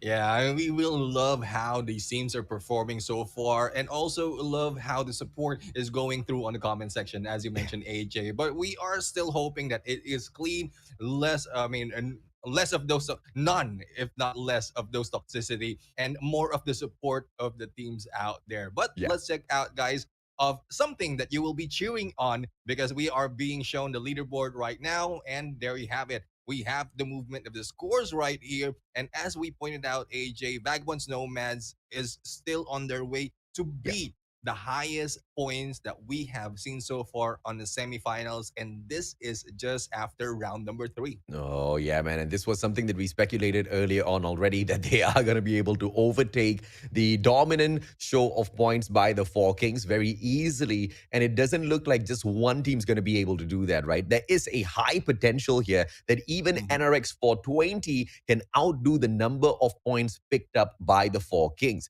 But that's only going to be possible if NRX 420 does not bomb out in the 16th spot, man. I mean, that's unacceptable for a team that is sitting down in the third position. I am curious as to what led to the full takedown of the squad earlier on, but it's not going to matter because that's done and dusted already. Mhm. They have faltered in that round, but they do have a couple of more rounds out there that they can just step up the pace once again. Almighty Prime, on the other hand, have been doing fantastic, picking up the second win of their run in the semifinals. And they technically throw the numbers right back to the top flight teams once again. As we discussed earlier on, this is a top heavy leaderboard where all of the points seems to be gathered here by the top 3 and now the top 4 out there in comparison to the other teams, Neptune.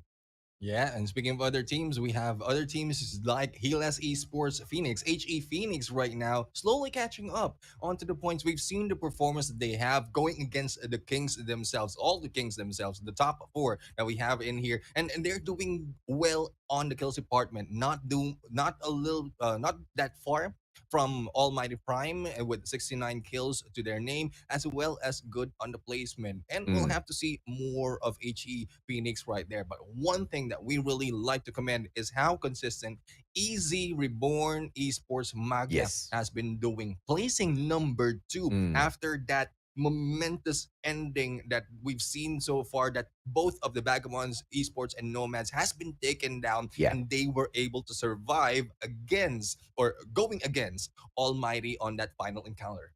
Yeah, and this was one of the points where we kept highlighting over and over again, look for those placement points, look for those placement points. And that's exactly what they've managed to pull away for themselves now.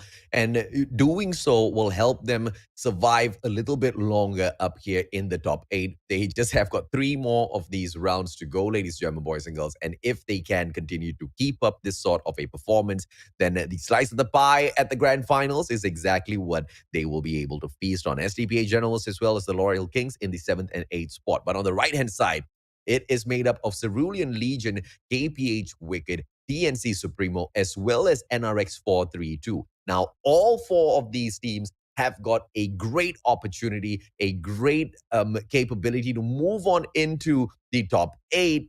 But in terms of the consistency of place, that's something that is lacking from all 4 of those teams, Neptune. Yeah, and I think the consistency will start to break once again because we are going into FPP. But as we pointed out earlier, not a lot of teams has been um, really slowed down. Actually, they have performed better compared to the TPP when it Yes. comes to this perspective. But it spreads the points to everyone else. Thus, it will slow down their progression into the leaderboard. So, this is one thing that we'll need to find out who among these team will be much better, knowing that a lot of teams has Oh, adjusted oh. already into the play. But as we look in there at the bottom part of the screen, apart from the platform, you have two choppers out there and three teams who will be fighting it on. And it is going to be those early engagements coming through for the Cerulean Legion. The trio that hop on out there to battle the TNC squad. The Quadra will be able to drop the trio one after the other. And the squad of TNC. This is the Empress who rule the platform at the moment. But Fate turned into a dog tag earlier on, has to be brought back in here. But Kai, as he moves on through alongside Gerard, they're just trying to make sure the area is all clear before the dog tag gets scanned. And that's going to be all sorted out now as Fate returns back into the play. The Empress will be solid, but here comes Hangin as well. A little bit too early, bro, as he tries to pick up the dog tags of his own team members. Will find nobody up top as the chopper repositions. Hangin right in front. Claudie pumps it out. It is going to be the shotgun that catches him off, and it will be a shutdown. And the Royals now will not be able to hang with the Empress. I mean, the Royal Kings is already doing a great job in Nuketown already, and Yeah. they have a chopper in play. I'm not quite sure what the tactic is in there, but the Royal Kings hanging to go against a team who just finished fighting in that platform. We've seen already, I'm pretty sure they've seen the kill feed already. They know that the team is in here, but I think they're assuming that these are damaged dogs that are pulling their butt right there, who are trying to recover. But TNC was in there, was able to take out a lot of teams going against them. And this time, the Royal Kings are now in a predicament as they try to get those dog tags and get away from the TNC Emperor. Frosh right up. Claudie gets caught out by the psychosis, and he's not going to be able to find Frosh, who quickly repositions. Claudie still thinks that he has got a chase on him, and then you really love it, man. You absolutely love it when they get to fake out some of the opponents in that fashion. But of course, as Gerard now finds the kill onto the player from the side of Royal, Frosh will not be showing up anytime soon. The Royals, I don't know what they were thinking, and perhaps you are right, Neptune. They thought that the TNC Empress were a bunch of wounded dogs awaiting for the slay on the aerial platform, but they just stepped into a battlefield they were not ready to engage in. Yeah, I mean, they're doing great already in Newtown. And it's just a questionable move, but we'll have to see later on if that will still be the case. This time, we are going into downtown with NRX 420 in our sights. But I think we're going to see Secret Poseidon right now in here going in for the challenge if they will be going for that. But we have Secret Poseidon as they place right now at... They moved up from the bottom to the 15th spot, going in on this area where they know that NRX 420 is already occupying. We'll have to see how well will they be going to go against those kings. But Alexis Vicious right now is on their chopper run, trying to look for any enemies right here. But I think they need to prioritize more on the airdrops as well as upgrade, because that will give them more of a chance to go against the team E. They will be surviving the gunfights. This is match number 3, halfway through the day already, and it just seems to be moving on a little bit too fast than I wanted to, Nephew. I mean, these engagements out there on the battlefield, absolutely exciting to watch, but it is just a quick-paced game back to back to back for all of the squads out there. They just want to get to the next circle as quickly as possible, not waste too much of time looting, slay, get this point, and get this done and dusted with Hangin. Once again, this time around, the Royals full squad come back through to re-engage with the Empress, and that might just be the biggest mistake that the Royals have made, because they now give on even more kills to the side of the TNC Empress squad. Fate now moving on through. Del Cutie, final player, will be able to get away with his life, but for how long? Fate now from the back will be able to scan Gerard right back through. Earlier it was Fate down on the ground and Gerard for the save. This time it's the other way around, and as the players on the side of Royals who will continuously come in here and make this mistake, they give away 8 kills to the side of TNC Empress. I mean, just staying in this area, taking care of those teams who are challenging. And I'm not talking about a lot of teams. It's just the Royal Kings, and they were able to give out 8 kills already in there, plus the ones who challenged earlier. So Yeah. TNC Emperors, in a good way, they are taking it off on the kills. I guess all they have to do right now is stay and wait for the Royal Kings to challenge them, but the safe zone will be pushing them out. But Yeah. if they are in a good spot without the safe zone closing in, they might just have been waiting in there and just getting all those kills, and they will be able to recover from their placement in the leaderboard. SDPH all alive and kicking, and they're looking for a high ground for themselves. Airdrop on the way as well. Is this gonna be for them? Yes, it will be, ladies and gentlemen, boys and girls. SDPH for the play now, and the gunsmith guns for the taking. But as SDPH position themselves to strike, position themselves to take all of the customized guns out of this airdrop, who will come looking for the exact same? And will SDPH be able to survive that encounter? For the time being, this team sits down in that 7th position, and it looks like it's a quick hit and run of that airdrop. All 4 players with their guns from the gunsmith. Vagabonds Nomads for a similar play as well, as they force NRX 432 away from that airdrop as they swoop on in like the birds of prey. Yeah, the birds are prey in the air, and the predators has left the building. So going into launch base right now, they will need to make do with what they can get in here. But I think they are they might be meeting a few members on the other side. If I'm mistaken, this is Backbones Esports who will be closing in against them. So being stuck between Backbones Esports as well as Backbones Nomads is no place that you want to be. But Backbones Nomads is pulled out from that earlier, is now heading in to Diner, and who might be meeting a team of Elixir's Vicious as well as the NC Supremos and other teams who are in there. But it's a good play for them because they are now inside the next safe zone and they can do the gatekeeping on the other side. But Yeah. this is one thing that is that I would like to point out, AJ. We have NRX 420 from the outside slowly moving in, and how much time do they have to be able to close in onto the next safe zone, because it's so far and a lot of teams might be able to stop them on their tracks. And not a lot of damage from the outside of the circle at the moment, so they should be able to play their timing well here, because with the reposition that we did manage to spot on that map earlier on, it just seems like NRX 420, yes, it was a risky maneuver to hold the outside of the circle for such a long flank over, but that's going to pay off because nobody is in that segment of the map, so they're all going to be all alone, continuously looting up as they move on through to find more engagements towards that final circle, which is exactly what you would want if you're NRX 420 after bombing out so early in the previous round.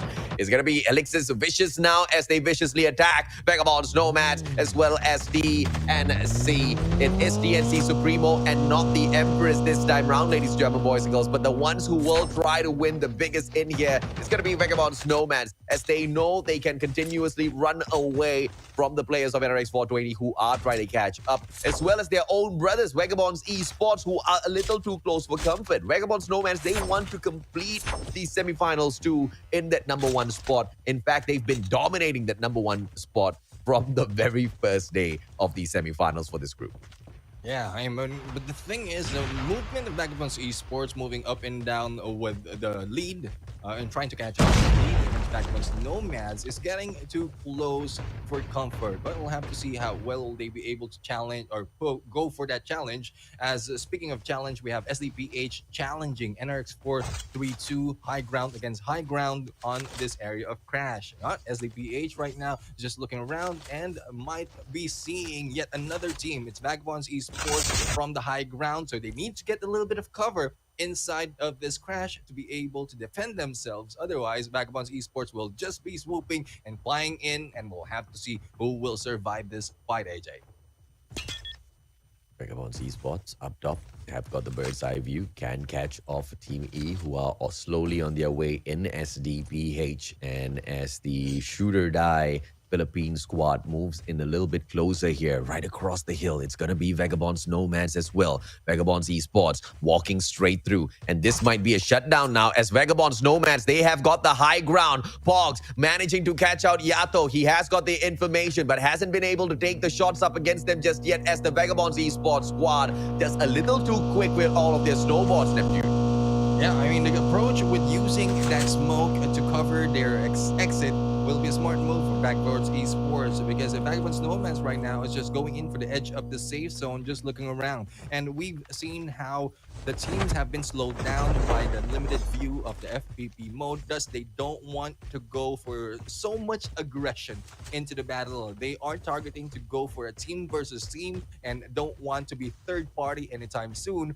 because it's very difficult to see who's behind you on left and right with this perspective. But I think they will be seeing one or getting the information, especially from the side of Pogs on that sniper, and they might be seeing the very, very soon, AJ. You know, just a lot of trigger discipline coming through from the players of Vagabonds Nomads. You can see a quick drive-by as well from NRX 420. NRX 432, high ground, but right behind them, it's going to be Vagabonds Esports, ladies and gentlemen, boys and girls. If you want to run, this is the great time to run now. If you are the players of NRX 432, they need to reposition. And Vagabonds Esports, I absolutely admire the trigger discipline out of this squad. So many times now, they've had the capability to engage, but they do not want to give away their position. 0 kills in hand. And Vagabonds Esports, I've never seen them play this careful, Neptune.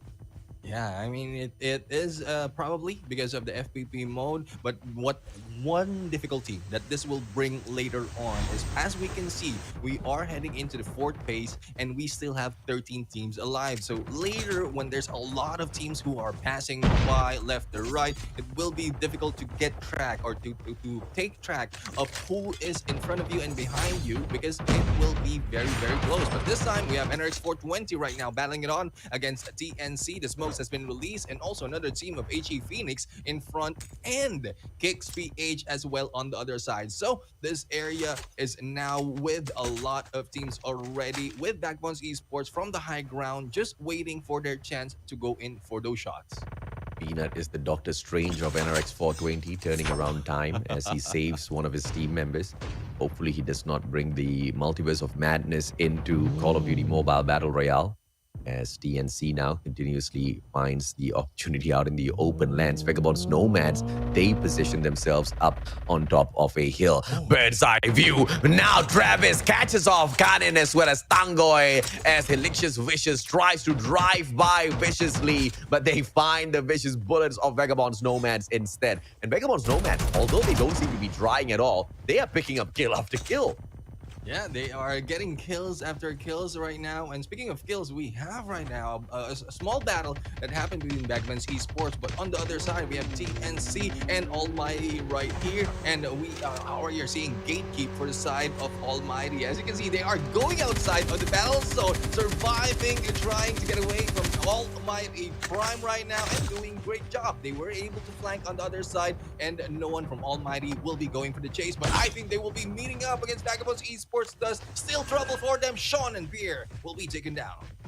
And it is Almighty Prime now, right in front of them. He thought he spotted a opponent, but it was just his own team member. Paquito now from the side of TNC. This is gonna be once again Team Supremo in for the engagement. GB through the windows, just like Paquito is in the jail cell. Continues to punish him, but he will not be able to get that execute. Oh my lord, how did Chase find him? The cluster through the grills manages to get the slay. Vagabonds Nomads now, they bring in the push. It's gonna be Virus, catches TB. TB cannot get away, but can he slide away? Yes, he can. And now Quasi should be able to pick TB right back up. Travis continuing his pressure on all of those players, drops on outside of the zone and finishes off GB. Virus, he is infecting everyone out there on the battlefield, and Vagabonds Nomads continue raging on. Vagabonds Esports also joining the mix, and this is a 3-team battle right now. Vagabonds Esports in there, just moving left and right to be able to go against both Nomads and Almighty. But we'll have to yet to see if Almighty will be able to survive. I think Dre was a last member in there who will be taken down. We are now down to 11 teams, AJ. And as we approach the fifth phase of this circle, as they will be pushed in close together, this will be a lot of battles left and right that we'll have to see. Nomads right here is still seeing Vagabonds Esports, but with the high ground advantage, Vagabonds Esports will be gunning them down with the snowboard for their escape. Vagabonds Nomads will still live. Peanut now down on the ground, and it looks like NRX 420 will struggle in this round as well, potentially.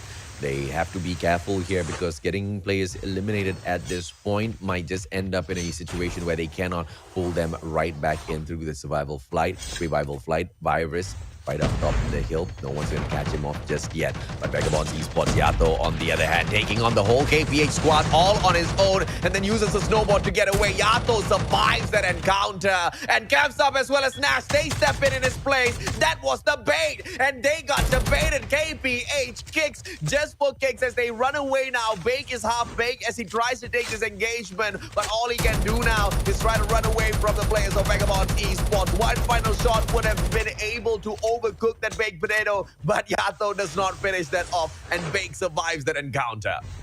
They survived that encounter really graciously. He was able to cross that area real quick and going into the other side. Now, this side, we have Vagabonds Esports in the middle of everyone, but Virus, who is still not stopping, taking down Sigra Poseidon, slick in that battle. But Sigra Poseidon is still alive and kicking with 3 members, and they are going in for the Virus. Virus right now will be taken out by Wagner with that drop, and what a good play for Wagner right here, taking down one of the strongest member of Vagabonds Nomads, and I think they have a good shot in here to be able to go against everyone on that side, but they are staying in on the edge of the zone, and Vagabonds Esports will doing the same, will try to target SDPH right here.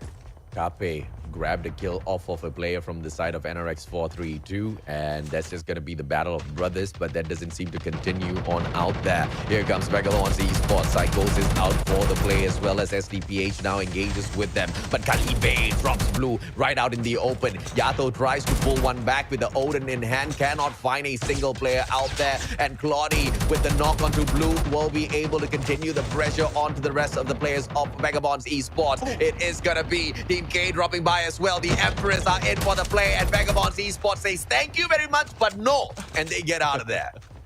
TNC Emperors right now is in there just getting 1 kill at a time, and they are already on a roll with 12 kills already from this game, and a good 8 kill start from the platform will do them justice. But they will be going against SDPH as they try and to go those pick up. But SDPH right now is rushing in. Kalibe taken down. Yet another member of TNC, and SDPH with 6 kills already to their name, pushing out TNC on that area, and I don't think there will be anyone coming back from that team just yet.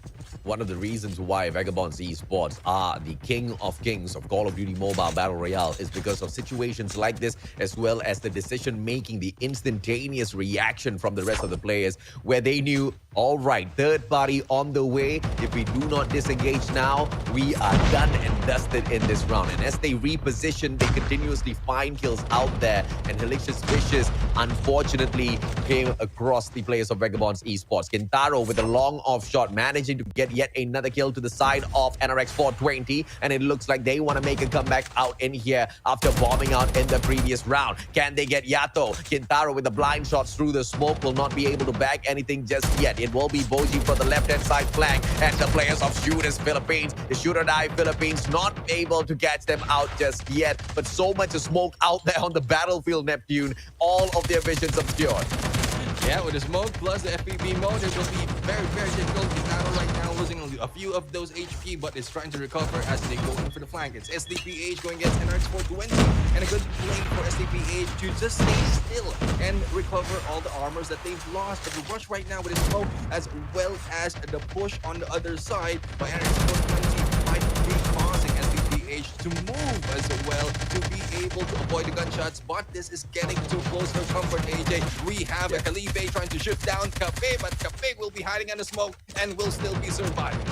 Smart by Cafe as well as Kintaro. Both of them now holding the defense behind the vehicle that has already been blown up out there on the battlefield. So that's just going to be extra bit of defense. Kintaro, meanwhile, will be able to pop out that smoke bomb as well. And the smoke bomber on the side of NRX 420 goes in for the slay. Calibe, can he redrop? Kintaro not bringing in the effect just yet, but that smoke will be able to assist him to tag up a couple of players on the side of SDPH, but no slays coming through just yet. Breezy gets dropped. Response comes through and Kape gets traded out. Bubbles down in the ground, but the trade out is Boji. Back and forth, and NRX 420 is dropped, and the SDPH squad picks up their first win. A very heated moment in the final zone right there as it closes in. Still, four members were surviving from both of them sides, but SDPH seeing won their first win in this semifinals. AJ taking down NRX 420. I would say for these guys, for those who are in here trying to catch up on the points, it's such a great achievement for them seeing their name on number one. But I'm just surprised that Kape couldn't really bag those final shots, man. I mean, the smoke bomb was already laid out there perfectly. He just didn't have enough firepower to engage with the players who were just literally right in front of him. He could see them through the smoke, but to no avail. They were just trading out each other one after the other. And it was just an intense moment, but the numbers, the game of numbers, just a little bit more solid on the side of SDPH because as one got dropped on each side back and forth, SDPH out-survived NRX 420 and managing to grab 10 points in terms of positioning. And the placement points 10 only makes them so much better to catch up with Almighty Prime. But is it enough to overtake Almighty Prime? We have to check out how much did Almighty bag for themselves as well. A total of 11 kills alongside 10 placement points gives them 21 points. Earlier on, we did see that Almighty Prime had 24 points more than them. So no overtaking of Almighty just yet, but they do get really, really close. NRX 420, on the other hand, sitting down in the second spot with a total of 8 kills to their name and overall 14 points. Nothing to brag about, but it is much better in comparison to their previous round. And Sigra Poseidon sitting down in that third spot alongside 9 kills for themselves. But Vagabonds Esports, as usual, will go on to dominate a little bit more kills out there on the battlefield with a total of 9 kills in that fourth position. An easy reborn esports magna. Consistency is key, and they give us a few placement points alongside that 1 kill point out of Sphinx. Yeah, on the other side, we have a TNC right now, Kai, Claudie, Fate, and Jared right now with a number of kills that beats those who are surviving longer than them, and that is a total of 13 kills just for this team for this round. But that will bring them a little bit of a justice to bring their scores, their placement on the leaderboard a little bit higher. Alicious Vixus in there, or Alexis Vicious in there on number 7 with 3 kills to their name. Kicks BH with 6 kills to their name on number 8. HE Phoenix 0 kills on number 9. AJ, and as we see as often as not, we have NRX 432 still hanging at the bottom of these teams. And that's, of course, going to be a disappointing run from them. But Vagabonds Nomad, surprisingly, finishing up in the 11th spot in here with a overall 9 kills to their name. And Almighty Prime, they bomb out a little too early this time around. But Chase did manage to bring in that 1 kill point to be played in there. Not going to be making a huge difference, and Almighty Prime might be a little disappointed with this run for themselves. 13th spot by team number 12, TNC Supremo, with just 1 kill point, as well as the Royals, the Royal Kings, in the 14th spot with 1 kill point as well. Alpha Apes get nothing from this round, and Cerulean Legion in the 16th place still manages to pull in 1 point. Not a lot to shout about for the teams down at the bottom. No breakout, ravaging kills coming through before they get taken out of the equation. But that's all fine because we still have 3 more rounds in here. The end of this matchup just marks the start of the second half that will continue in a little bit, Neptune.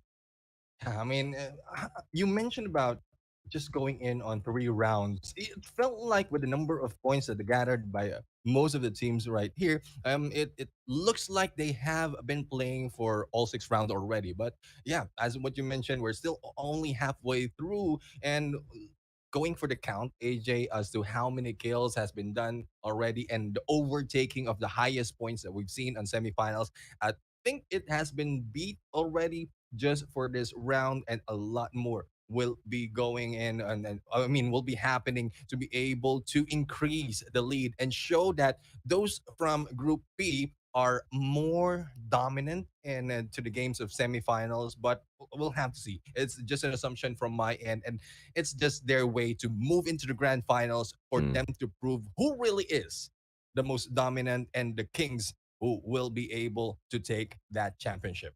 Oh, yeah, absolutely, man.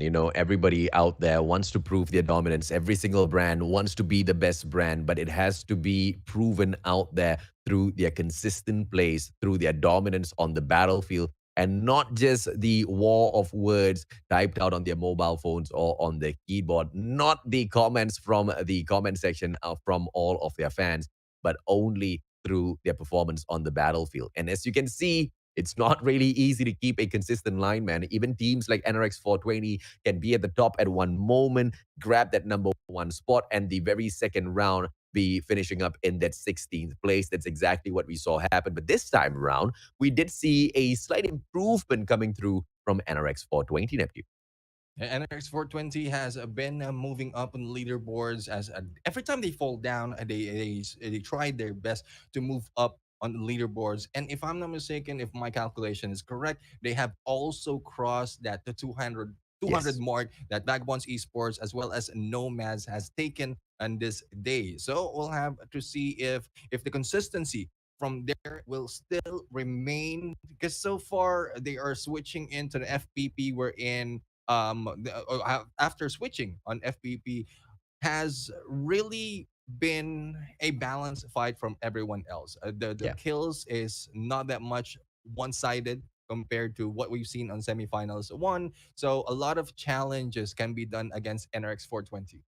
And, although NRX 420 goes out there to prove themselves on the battlefield, but have not been able to hit their perfect stride yet, they can be proud of one achievement, and that is they have far outclassed the players of Four Kings when it comes to the placement points. Overall, at the end of the day, the Four Kings only managed to gather 42 placement points for themselves. NRX Mhm. 420 have got 3 matches to go, and they already have 75 from the placements and more to collect out. That obviously the one department where we do know the Four Kings outclass everybody else except Vagabond Snowmans, who are on the way to beating them already. They are just Mhm. 6 kills behind Four Kings, and they still have got 3 more matches to go. But this is the department where the Four Kings will outperform NRX 420. The kills out there on the battlefield, their dominance out there on the battlefield seems to be unmatched. And, the dinosaurs better be ready, man, because they cannot be bringing all of their fangs as well as claws to this gunfight. The gunpowder will be outclassing them out there on the battlefield. Yeah, I mean they really need to stretch those limbs from their rest if they're still resting. If they're still resting, I think they need they have already warmed up so Yeah. far, halfway through into this last day of the semifinals. They've all warmed up, not really warm up. I think that's an understatement. They are Mm. heated already. It just so happens that on the previous round they didn't do that much, but this time I think they will be recovering. They will be trying to move up and still prove that they are in there, not bombing out early into the games. But we'll have to see if who challenges the NRX 420 and who will be able to take them down early. If not, then they are still on a roll to go and take more points all throughout the remaining 3 rounds. Absolutely, sir. But of course, once again, shout out to the winners, the Shooter Die Philippines Generals, who managed to grab the number one spot. Their very first victory within the semifinals in terms of grabbing that number one placement. But in terms of catching up with Almighty Prime, they are there, man. 3 more Mm-hmm. rounds, and this is now their target. No longer to stay in the top 8 because they know their position is secured. They now want to hunt down Almighty Prime. Will Shooter Die Philippines Generals be able to pull that off? SDPH will, of course, be showing us within the next 3 rounds, ladies, gentlemen, boys and girls. This has just been the first half of matches for the day, and we still have got 3 games still coming up for everyone. Yeah, and speaking of prizes, speaking of achievement, we now have reached another achievement on the milestone thanks to you guys. And there you have it. We have another prize for you. We have RUS79U Stencil Strike. Grab the code, take the screenshot, and redeem it for yourselves. Yeah. And thank you once again, AJ, and as well as for the viewers right now. To for those who are all throughout this series, all throughout the day that we are doing the semifinals too. We have not yet ended the day, but still you are giving out all the support and increasing the number of viewers over and over again. So we would like to ask a little bit more before the end of this day. Yeah, absolutely, man. Now, I don't know whether or not we are lagging on your side as well, but I'm definitely lagging on my side, ladies and gentlemen, boys and girls. So we will be taking a quick short break and sorting out this technical difficulty. When we come back, the second half of the day of Match Rage On.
Welcome back to the Garena Survivors semifinals 2, day number 3. This is brought to you by Call of Duty Mobile and are at the caster desk right now. Neptune the Gentleman Garcia, together with me is amazing Mustachio AJ, bringing the action to your screen. We have seen SDPH see the light of day as they get their first win of the semifinals. And in a bit, AJ, we're going to see how the leaderboard has changed because of that movement.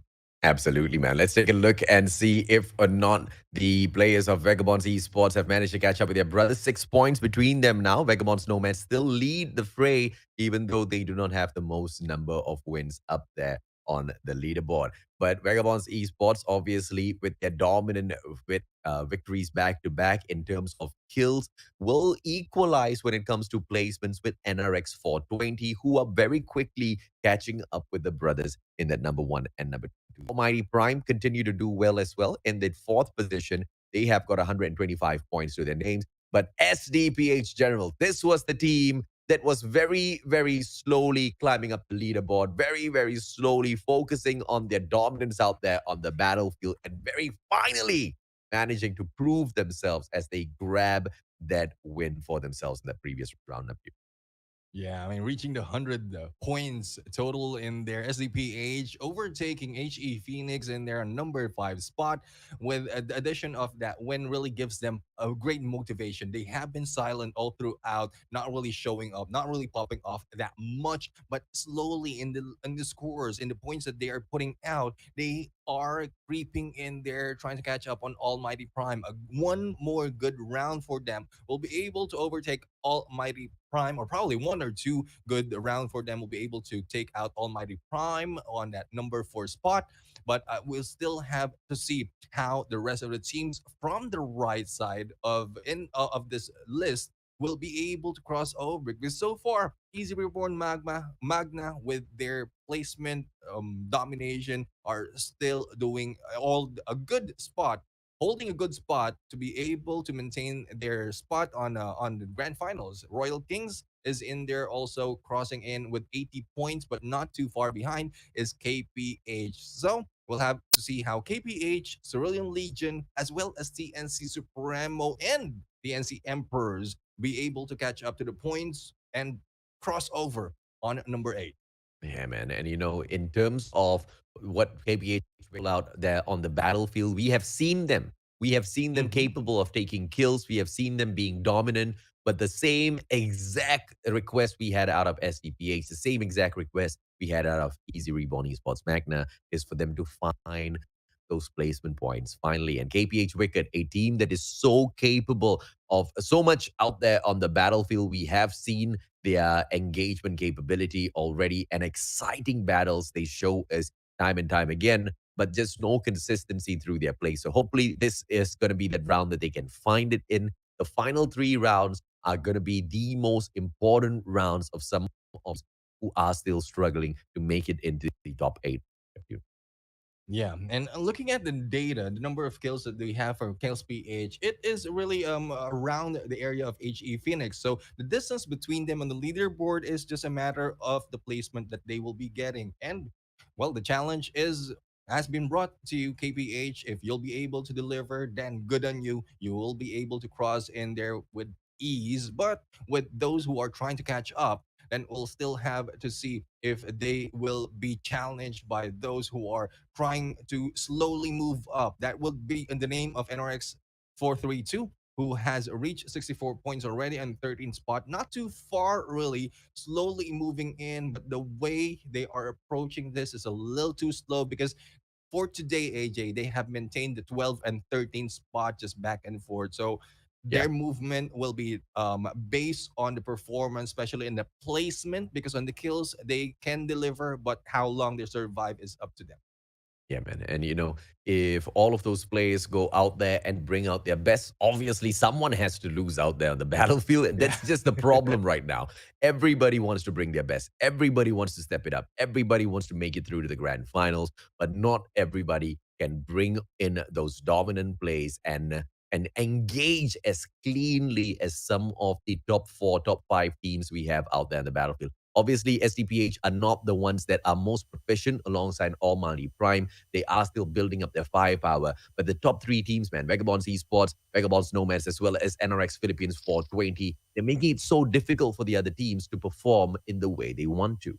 Yeah, and probably it's because of the challenge that has been brought to them. Thus, they don't want to slow down. They don't want to back down on the number of kills as well as the placement they are making. They are here to make a statement. And the statement right now that has been relayed already is, we are given 3 days. And how much points can we gather in 3 days compared to semifinals one or group one? That is what they're putting out right now. Yeah. Thus, the other teams who are trying to catch up are being left behind, because They don't have that much yet to Yep. put into play to be able to take the same challenge as those top teams. Yes, sir. By the way, boys and girls, fun fact: Vagabond's nomads have managed to get more points than the Four Kings, and they still have got the three more rounds to play in here. And Vagabond's esports have just equalized with the Four Kings. 230 points they hold on to right now. That was what the Four Kings finished up their whole of the semifinals won with only 230 points. And NRX for 20 are on the way there as well, Neptune. But they Yeah. still have got about 23 points to catch up with. So still a lot of work to do because obviously before they even move on to the grand finals, they want to prove that they can have a better better scoring rate in comparison to the Four Kings out there. I mean, a lot of words have been thrown back and forth, and this is where we really start to compare their numbers. It's something that we just have to do, my friend. Yeah, definitely. I mean, they have to do, and I mean, a lot has.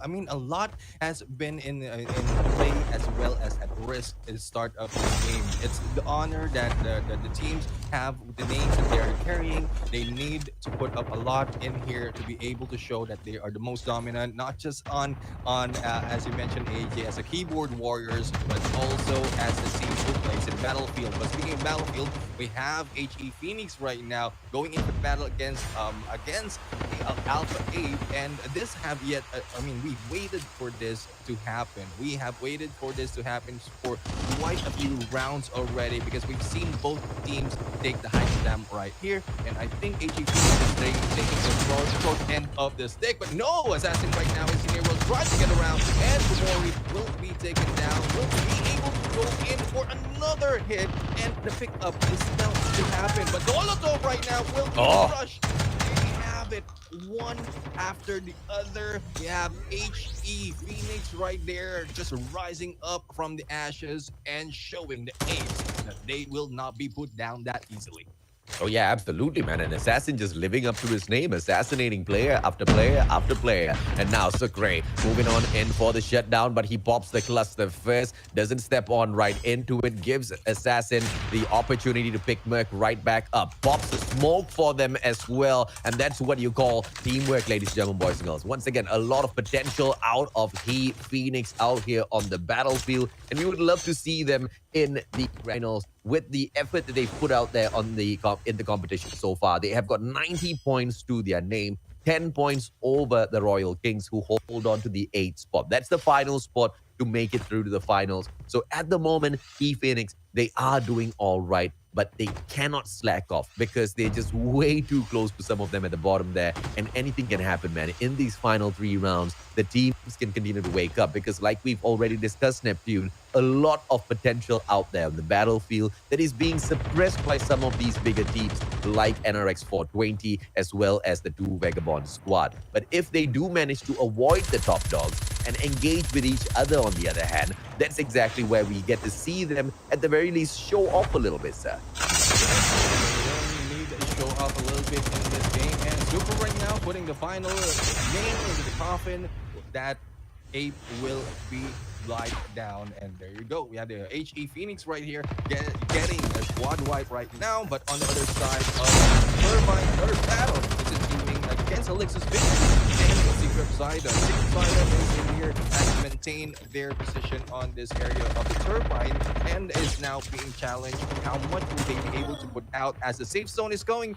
And there goes Delicious Vicious being taken down. Secret Poseidon on the other side still have a chance to get away from the safe zone as well as pick up dog tags and scan the dog tags of Tasan. Secret Poseidon still on the way to move up on leaderboards, and they really need to being in there on the top 14 spot. They need to take a lot of kills as well as a placement to be able to move and catch up for those in the top 8. But how will they be able to do that? That will still remain to be seen for this remaining 3 rounds, because so far as we've asked from them to move up on those skills as well as a placement, they have yet to respond to that. Blackout is their map, and they are showing us that they have in here what they have, what it takes to be able to get those. But if they show the same in isolated, they might be able to overtake Yeah. a lot of teams out there. No, but the vehicle now dancing out there on the battlefield.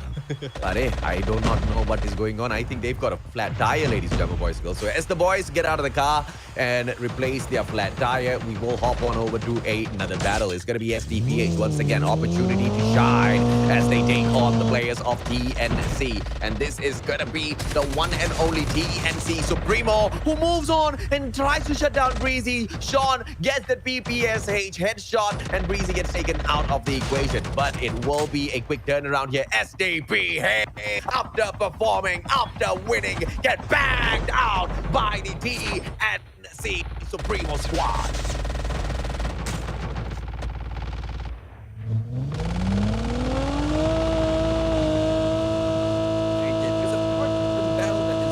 They have the safe zone that they need to think about, and TNC Niana really has a smart move to be able to get out of the way with that vehicle. But Royal Kings right now is in there with 1 kill to their name, but they need to move across the safe zone.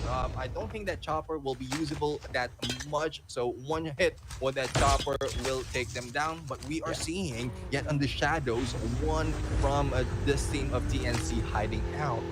He be able, will he be spotted out? We'll have to see. Pierre right now is going slowly, silently in there, and they're not moving until the Royal Kings will be able to get away from that area. Vagabonds Nomads now. They're coming across Vagabonds Esports. Will this encounter be the end of one of these two teams? As Vagabonds Nomads continue pushing on through, Vagabonds Esports will reposition. They do have the vantage point up on top of that hill, and now they lose that vantage point as they run down the bottom of the hill on the other side, and Vagabonds Nomads break away. Vagabonds Esports do not have to deal with the heavy firepower that the Vagabonds Nomads bring into the matchup.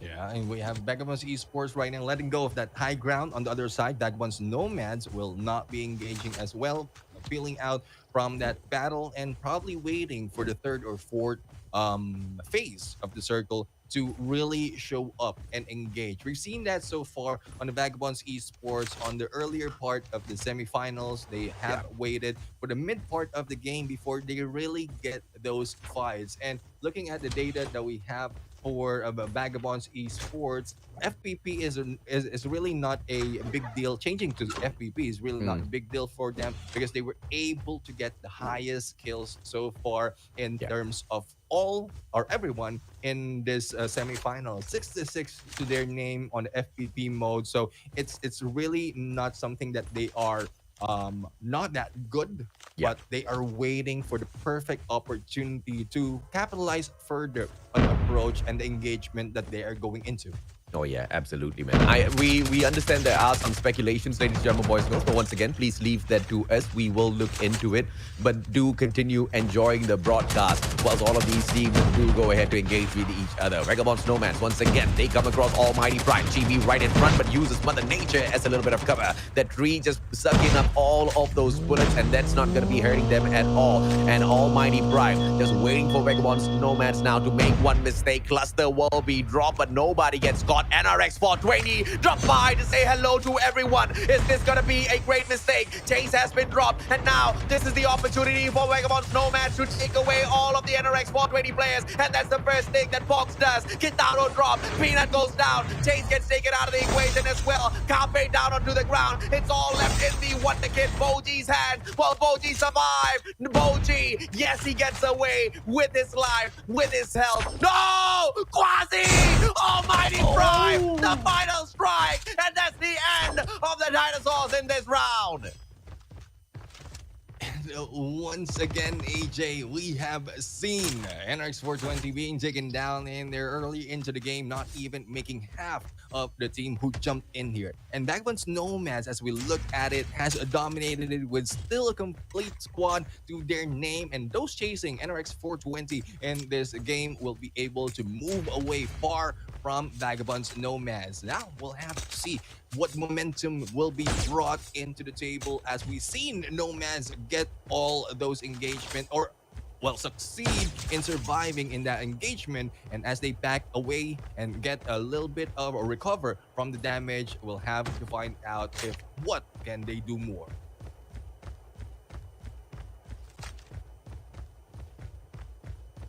even wait a single second when they saw Mhm. those players out there on the battlefield. They knew it was NRX 420, Ubos all the way alongside the assistance of Almighty Prime. These two teams that were initially supposed to engage with each other, join hands, and shut down NRX 420. So no catch up for NRX 420 in this matchup just yet.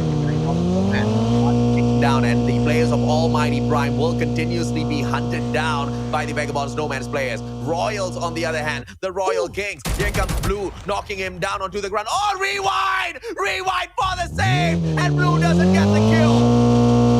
And we have Blue right now hitting one of their own king, one after the other. Del Cutie right now is the next target, but will be stopped in a track. Now Del Cutie will be able to recover the HP right there and will be able to get away out of sight of Blue, but not for long. But Del Cutie will be gunned down, will be able to go in that compound, and on the other side, Yato was able to take down one more of the members of the Royal Kings. The challenge of the airdrop has been done and has been won by Vagabonds Esports right here. Who else will be taking the challenge? We'll have yet to see. 2 kills still for the side of Vagabonds Esports. A lot more will be happening later on as the safe zone will be closing.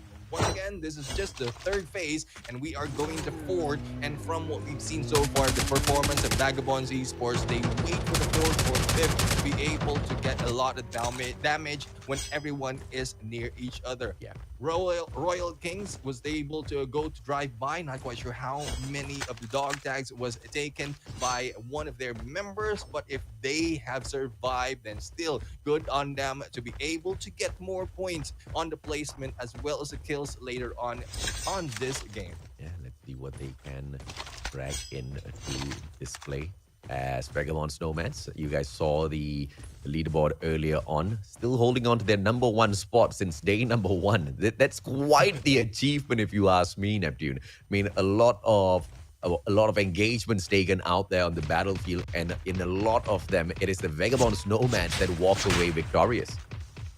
Yeah, I mean, Vagabonds Nomads still, I mean, it is a close battle against Vagabonds Nomads and Vagabonds Esports on that number 1 spot, but it's still a performance in Vagabonds Nomads, not backing out that quickly, getting a lot of kills early into this game that really brings them to that level that it's very difficult for them to be caught up to. Now, this time, as we can see, Virus right now is going in for 2 kills already out of the 7 that has been made by this team, and we are heading in onto the fourth phase of the safe zone, and they need to move on higher ground because seeing how Vagabonds Nomads move, they look for information on the surrounding area and then rushes in all together. This time, Swish right now will be able to see Bake, and Bake will not be able to get away. And the rest of the team, as you can see, the response right there for the rest of the team just behind them, just to follow up, just in case he will be trapped or he will be pulled into a bait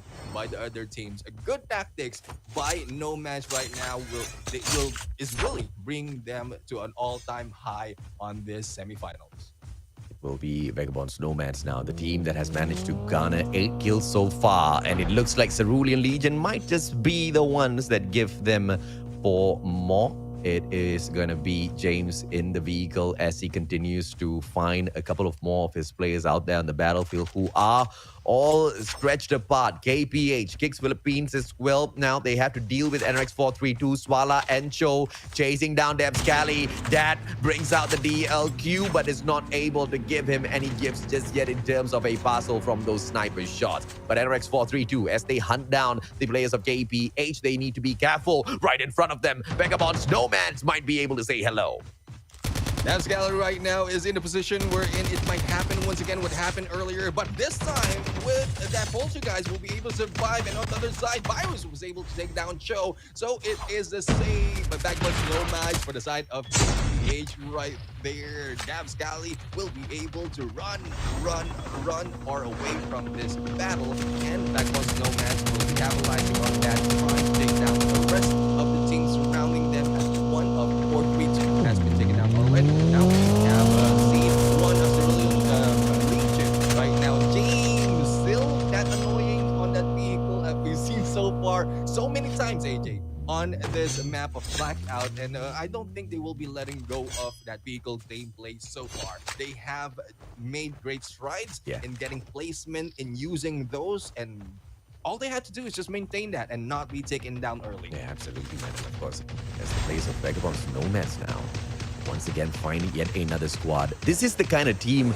that Vagabonds Nomads is. They hear those gunshots, they see a squad, they don't think twice, Neptune. They drop by and they slay them. Swish just plays that rewind at the best moment, and he confuses the players out of Team K. And now, as all of the TNC Empress players, they try to reposition. Travis, he catches Kai first, and that's gonna be the fate of the players of TNC Empress by the looks of it, as Gerard gets dropped as well. Kai out of the equation for sure. Nobody's going to be picking up his dog tag. This is all happening at the edge of the zone. So even if TNC Empress want to make a play for this later on, they will be pressured by the other squads, potentially even gate kept by the players of Vagabonds Nomads themselves. TNC Empress, their great stand to remain together as a squad has been broken apart by that one ambush, Neptune. Once again, Vagabonds Nomads, they do not slow down when they know there's a squad near them. Yeah, I mean, you're right. The moment that they hear the gunshots, they are going in there tactically. You've seen how the rewind class has been used to get that information, as well as for the rest of the teams to go into the approach. But this time, the rest of TNC are being gunned down, and one has died out of the safe zone. As everyone will be pulled in of this area by the safe zone, a lot of engagement will be happening, and kills will be also coming into all the teams who have already getting their position. Blue right now is in there getting in for those snipes. And Yato as well for the follow-up against Burn, and just in time to be able to move in onto the safe zone. It is going to be the players of He Phoenix right now. They will not be able to rise up from the ashes because Vagabonds Esports going to be making sure they drill them down with all of those shots. But Sigma Poseidon just distracting Blue in that very moment, and Blue shuts down Slick instead of a player from the side of He Phoenix. But now repositions his crosshair. Merc might be taken out, and Nash just hopping on in front, distracting Blue for a single second there. Everybody's interrupting Blue as he tries to take out players from the battlefield. But Virus from the bottom, Vagabonds Nomads from the bottom, trying to flush everyone up towards Vagabonds Esports, and Vagabonds Esports from the top. These two brothers are dominating this lobby, Neptune. And I think we're going to see them both in crosshairs unless they turn around. And I think it's nearer for them to go in against Easy Reborn. And Easy Reborn right now will be rushed with Vagabonds Nomads from the side. Virus will take that lead, as well as Frosh will be taken down. On the other side, Jaeger taken down by Hangin, and Easy Reborn will be stuck in between both teams who are rushing in. Royal Kings as well as Vagabonds Nomads, but crossing over on the other side. Hangin will be taken down by Travis in there with that rush of that Odin, taking out the kill, or taking away the kill from Pogs on the sniper. Yeah, here comes now Vagabonds Nomads as well as Vagabonds Esports. I do not think these two teams have gone up against each other and squared off to a point where they have slain each other on the battlefield just yet. But now, here comes that engagement. Nash drops Pogs. This will be an opportunity now for the players of Vagabonds Nomads to turn things around. But Switch is the final player. Vagabonds Esports, they remain with their supreme numbers. Switch almost taken down now. Will he survive, or will he quickly get out of the zone? No, he stays inside, and Nash grabs the kill. One more player out there on the battlefield. It will be the Royal Kings as well as Del Cutie. But with the snowboard up in the air, you do not run from Yato. Vagabonds Esports secure their victory. Vagabonds Esports in there when they thought they were going to lose that 1 point. No. Yato in there will be able to finish them off. And there we have it. Vagabonds Esports yet bagging another win for their team, making it a 4-win for them, balancing it off.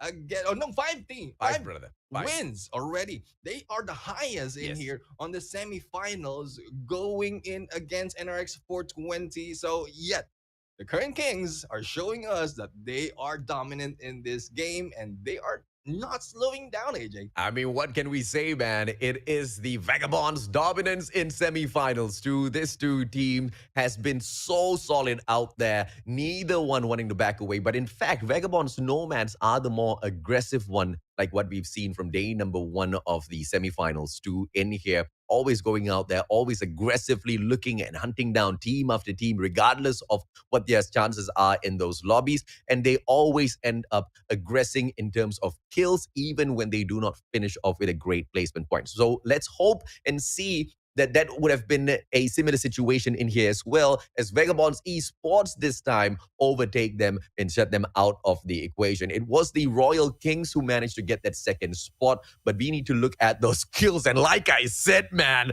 Vagabonds, Nomads, and all of their aggression will be able to deliver. But let's focus on that number one spot first. It is Vagabonds Esports with a total of 14 kills to their name, as well as the 10 placement points. Royal Kings, on the other hand, they take the 6 placement points in that second spot alongside 5 points from those kills. But Vagabonds Nomads, speaking of the annihilation that they can bring out there on the battlefield, 23 kills to sandbag themselves. And here's the problem as well. The poor little dinosaurs, NRX 420, they got bagged, bro. They got bagged good. And Vagabonds Nomads did not allow them to run away. And alongside Almighty Prime, they took NRX 420 out of the equation so early on. And that just disables the catch-up gameplay that NRX 420 wanted to focus on. But whether or not they'll be able to beat the performance of Four Kings, we will have to wait and see at the end of the day. Easy Reborn Esports Magna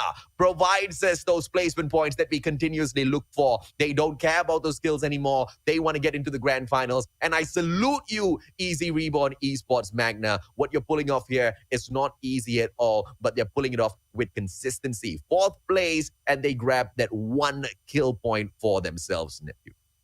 Yeah, NRX 432 on the other hand will be taking the fifth place and with 0 kills. And this is what we asked them to do: prioritize on the placement point, and that's what they're doing right now. Similar to what Easy Reborn is doing previously. But will this be the same result for them, or is it a little bit too late? Because NRX 432 has been very, very low on the leaderboard from when we started the day, and they have a lot to catch up in Yeah. here in this game.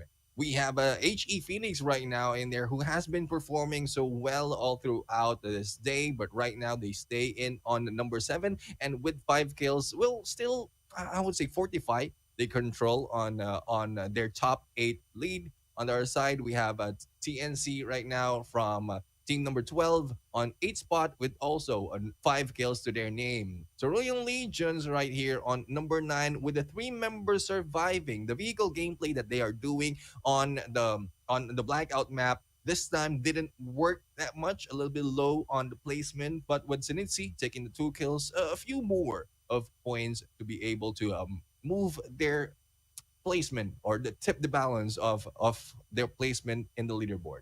Yeah, and of course, as we move on down a little bit lower, KPH, 0 kills, 10th position for themselves. And Team 11 here in the name of TNC Emperors. This time round, they bag absolutely nothing except that 1 kill. So placement points is absolute zilch. Almighty Prime, this was the team that helped the players of Vagabonds Nomads remove NRX 420 from the equation. They take 1 kill point, and that 1 kill point was from NRX 420, and NRX 420 bombed out in the 13th spot, as they could have gotten away from that engagement, but they just had to stop their car in open ground and engage with 2 teams who were pretty much just very early into that fight. And both teams had quite good positioning already. So the decision making here from NRX 420 was absolutely mind boggling, but that's what it is, man. 13th spot, they get that 1 single kill point. SDPH this time around, they bomb out yet again,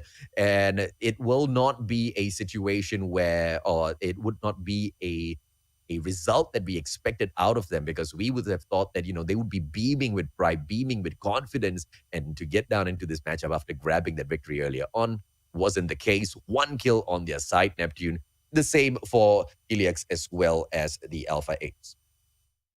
Let's check out the highlights right now, and let's review a little bit as what happened. But going in on to the movement that has been done after that round, I think it's still a close race between both of Bagbun's team, and if I'm not mistaken, Vagabonds Nomads will still take that lead, especially with the kills that they were able to offer in this game. And going into the approach of both teams, I pointed out that Vagabonds Esports wait for the mid game to the late game Hmm. to pop off on the kills just to make sure that they have a good placement already, backing off from early engagement as they rotate quickly, get information, then later on just get those kills from a distance. As we can see right now in this area, Vagabonds and Nomads, on the other hand, starts off with the approach, with aggressiveness, as well as getting the kills, risking the chance for some of their members to be taken out early. But this time, we're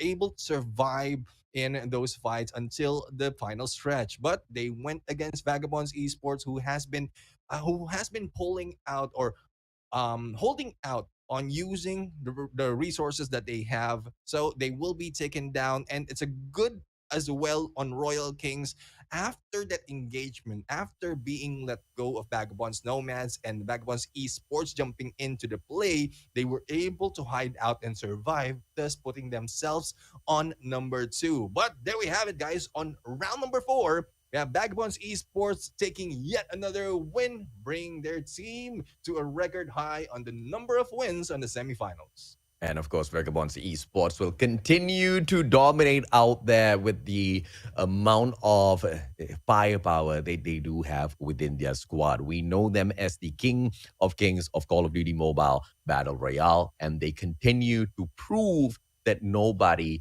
can reach up to their heights, except the own brothers, Vagabonds Nomads, who still remain in that number one spot. No matter what Vagabonds Esports do, no matter how many victories Vagabonds Esports have been able to get, they haven't even been able to best their own brothers, Vagabonds Nomads. And it's because of the approach. I mean, Vagabonds Nomads are really prioritizing on the kills, thus increasing their chance of getting more points compared to Vagabonds Esports. Yeah. I have yet to see Vagabonds Esports start it early into the games, because we so far we have two more matches rounds in here for the Yes. last day of the semifinals. Yes. But before we go there, AJ, we have yet another surprise or another gift for the viewers out Yes. there for your support. We have the rare wish crate right there. The code is for you from Garena. So thank you very much, Garena Call of Duty Mobile, for the codes. Absolutely, man. Ladies and gentlemen, boys and girls, we are going to be taking a quick short break in a little bit. And when we come back, it will be the match number 5 of the day. We only have 2 more opportunities in here for all of these teams. And the top 8 is the teams that will be surviving this encounter. The bottom 8, unfortunately, will have to say goodbye to all of us. So on that note, we're going to be taking a quick short break. When we come back, this madness continues. But you do not go anywhere. We'll see you in a bit.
Welcome back to the Garena Survivors, ladies and gentlemen, boys and girls. This show is brought to you by Call of Duty Mobile. My name's AJ. I'm the Mustacho down here with the one and only Neptune, the gentleman Garcia, as your shoutcasters for the whole event. And it has been an absolute honor bringing you guys this event. Why? Because after so long, man, the prize pool as well as the focus on the BR for the BR community has just it was like level 1 Neptune, and now we are at level 1000. We didn't even go to level 100, right? 25,000 US dollars in terms of prize pool. That's how serious we are getting in the BR scene. And it seems like all of the teams out there very clearly know what's at stake, because we see all of them round after round trying to prove themselves. But in terms of skills that we can see, bagging those skills, bagging those points at the end of the day still goes on to a select few teams out there, Neptune.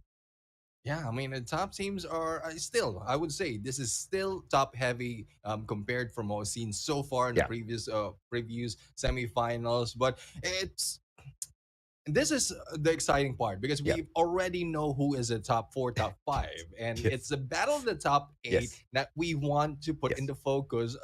The fans out there are really getting the deal of their life because they're seeing their idols, the team that they want to go in here really dominate the scene. But for those who are hanging back in the top eight, that is the challenge. That is the battle that Yes, is man. really Yes, going sir. on because it's crossing that line that needs to be done before the end of this day.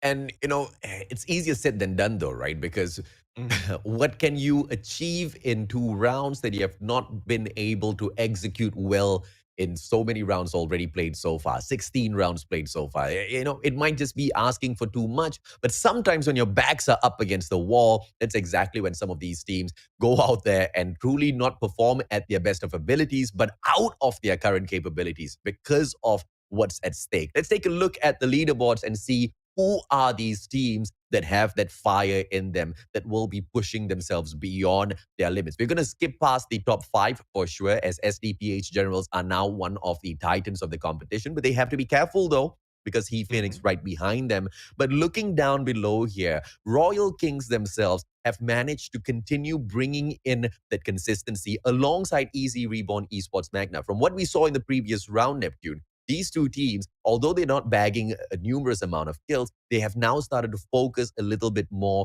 on their placement points. And teams like KPH Wicked, Cerulean Region, TNC Supremo, TNC Empress, even there, I'm quite surprised to see these two teams at the bottom, by the way, because they've been engaged in so many of those battles out there. We've got so many highlight reels for them, but they just do not seem to be able to best the other teams up there in the top 8. And the more time they waste, the further away Royal Kings as well as Easy Reborn Esports Magna seem to be running away here, Neptune.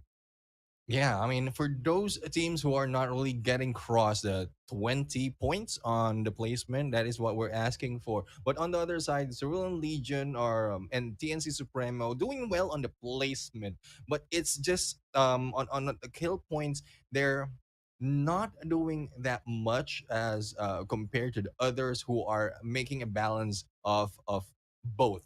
Because placements, as we mentioned, AJ, for the start of each day is not that much compared to the previous tournament that we've seen in Battle Royale. So it has been reduced. The focus is still there, but balancing it off, increasing a little bit more in the kills. And this is a matter of good positioning when it comes to rotations, as well as winning those engagement. Because a lot of Yeah, teams, as mentioned, a lot of highlight reels, but it only involves one team. But yeah. later on, when they turn around, they will be gunned down. So it's just not a good place for them to be in. Oh, yeah, absolutely. Absolutely, man. And of course, all of the questions asked by the community out there in terms of some of the teams and their performance in the competition. Yes, a lot of questions can continue to be asked, but they prove their worth out there on the battlefield either way by picking up those placement points as well as kills. We're talking about Vagabonds Nomads as well as Vagabonds Esports here. No matter what, no matter who stands before them, they have been able to shut down those teams and stop those questions instantaneously. But these two brothers have not truly taken each other on and bested each other out on that battlefield and affected the performance of each other, which truly can be said as one of the prime highlights of the Vagabonds Nomad squad as well. NRX 420, on the other hand, they continue to struggle because of some of the decisions that they make out there. And although they are in a safe spot, we are not looking for them to be safe. Everybody knows that NRX 420 will be able to make it through to the grand finals. But this is a rivalry that we're talking about between themselves as well as the Four Kings. They've run their mouths. They need to prove it out there on the battlefield. And they cannot be proving it out there when they get wiped out in that manner. Yeah, and that makes it difficult for them to really show up in there and show them or those who are challenging them that they have what it takes to go against them team versus team on the leaderboard on the number one as a champions. But on the battlefield that we've seen, they have what it takes to go against other teams. But as we mentioned, a lot of teams are out here has been or this battlefield aging has been a feeding ground for those on the top. Those at the bottom are being food for those in there on the top five, and it might differ when we jump into the grand finals. Thus, they need to do a little bit more of consistency and show us that regardless of who they're facing off, how strong the teams are, they can always challenge and win those fights. Absolutely, man. And that is the supremacy of the Vagabond squad.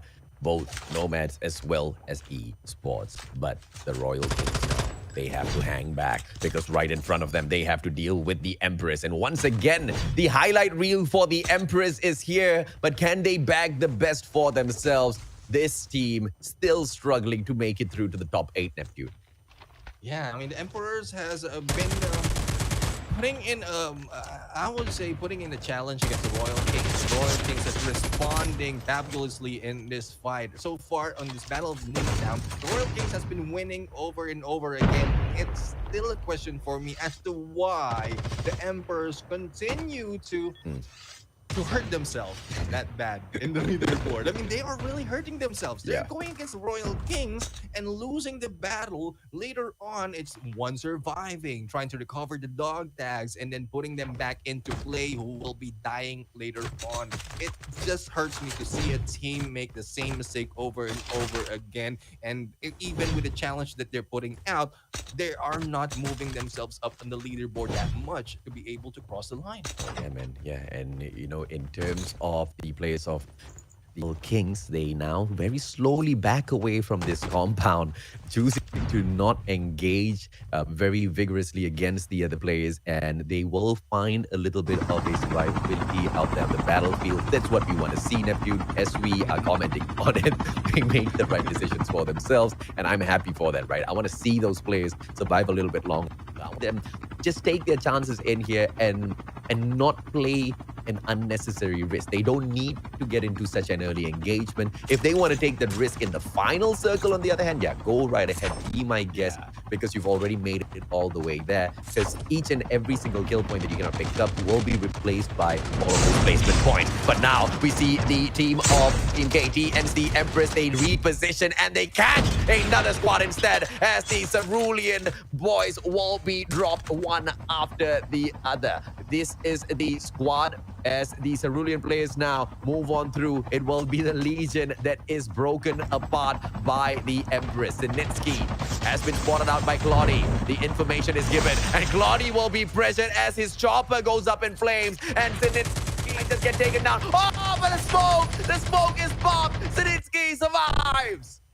Just in time to be able to get away and going for the zigzag right now, making me dizzy for my life. And this is a move, AJ, that really a lot of teams has been using, going zigzag on those, especially in the open area where they will be spotted right away. But even with 4 members from the side of TNC, didn't manage to take a shot or took him down, and he was able to recover. And still, the NC Emperors, regardless despite of the challenge that they put into Cerulean Legion, only got 2 for this game. Wasn't able to eliminate the whole squad, and that is really what shows the performance of the team. Apologies, the NC Emperors. I'm not putting you down. We're just saying what we're seeing, and we're expecting a lot. So hopefully you can show us a lot more. And if anybody wants to figure out exactly how you can do that zigzag movement as well, I did see Yusef Gaming very recently. That girl is a firecracker when she plays on mobile, man. I absolutely love her. She's a content creator for Call of Duty Mobile. I'm very sure a lot of you know her. She's from the Philippines. Go check out some of her videos. She has started making some tutorials as to how you can zigzag your way around the battlefield as well and remain safe whilst you bag those skills. So as you learn from some of these pro players, as you learn from some of these pro gamers, you might just be the next ones we are shoutcasting out here on the battlefield. Yeah, and that is why I love these teams. New teams coming in on tournaments just like this. New names who we haven't seen from the other tournaments of Battle Royale, because this is where it is more commendable for our job that we are encouraging as well as putting in a lot of teams in there, shoutcasting, giving them the highlight for them to be motivated and to go into more fight. But this time, the fight is failing for the side of NRX 420 as they are being taken down by Delicious Fishes. How much more can it be put out by HLX right now, or will it be the return of 420 into play? Pusangala, this is not one squad that you expect to be able to take down NRX 420, but they are making even Kintaro run. This is a 2v1. Kintaro doesn't have much of an opportunity, but he manages to reposition. That smoke bomb is still taking a while to reload, and right behind him, that backstab SMRS does not catch Kintaro just yet. And as you can see, it takes 4 players on the side from Helix to shut down 1 player of NRX 420. Kintaro still alive and kicking, repositions, but the smoke bomb is active now. He finally manages to pop it, but does not make use of it, continuously trying to get away from this engagement, but the 4 players will continuously hunt him down. He does have the AK-47 in hand, and now Kintaro out in the open grounds. SMRS gets a direct hit. Kintaro still surviving, finally dropped by Highway and his AK-47, but Kintaro has managed to drag away all the players from the rest of the NRX 420 squad. Yeah, Peanut will be coming back in 30 seconds, and the chance for them to go in and take the dog tag of Kintaro. But still a good play for the side of Kintaro. And this is what we're talking about. Being able to get away from a team, a whole squad right now, and they're going solo is one of the tactics that you will really need to learn, especially if you are tasked to go in for a dog tag. If in case you are the only one remaining right now and going in for the dog task, going for the scan, waiting for the time to run out. How many seconds was that? I think that is enough time to be able to pull out and scan a dog tag and get away from the fight as well. So those are the highlights that we really like to see, because a lot of learnings will be done by the viewers out there. But we'll have to see how will this end on the side of 3 teams: is ENC, Vagabonds Esports, as well as Secret Poseidon. Vagabonds Esports, living up to their name, they go in and engage with anybody that they spot out there on the battlefield instantaneously. Secret Poseidon, no problem, sir, bring it on. And they also come across TNC Supremo, yet another squad, 2 squad versus us, bring it on. And that's exactly who Vagabonds Esports is, taking on 2 squads all at the same time, not backing away a single second at all. But Nash now drives right into them. That might have been a mistake, but Yato in here for the backup as well. He moves away, and Secret Poseidon, the players won't be able to get away from this engagement, and Vagabonds Esports do not get to prey on them just yet. Everybody's smartening up when they come across the Vagabonds Esports squad now, Neptune. Yeah, I mean, it's such a surprise that Vagabonds Esports right now is popping off. But going in to isolated and on a TPP mode, it is something that they can take advantage of. Because so far from Vagabonds Esports, they have not that much on isolated kills. And this is one thing that they need to recover, especially as they prepare to step in onto the grand finals. A lot of points has been given already as to who got a lot of kills in isolated, on blackout, as well as the TPP versus FPP, and they need to really work out all those kinks and iron out all the mistakes that they have done, or things that they need to work on to be able to challenge everyone who will be doing best in this map and in this mode. Oh yeah, man, yeah. And Vagabonds Esports, they were challenged.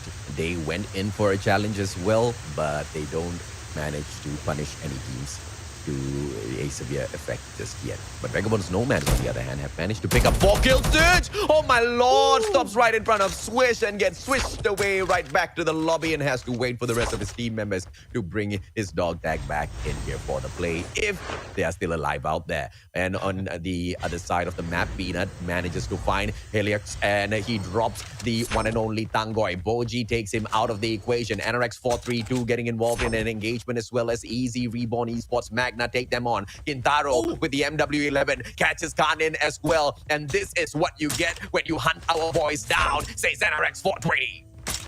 Alexis right now is getting back after that challenge that has been done against Kintaro, and we'll have to see. We'd like to see how is that ending, or I think that is already, because imagine Kintaro in there, MW11 going for the kill. So that is enough for us to see that Alexis is not doing that well. In High Bay in there, trying to go and take those dog tags, but has been taken down by Boji. Now, going in on the battle, continue doing the battle of the Backbones Nomads and the Secret Poseidon, and they will be able to catch up right now. So Eagle will be hurt, and Backbones Nomads, once they get information, they will be going in for the rush.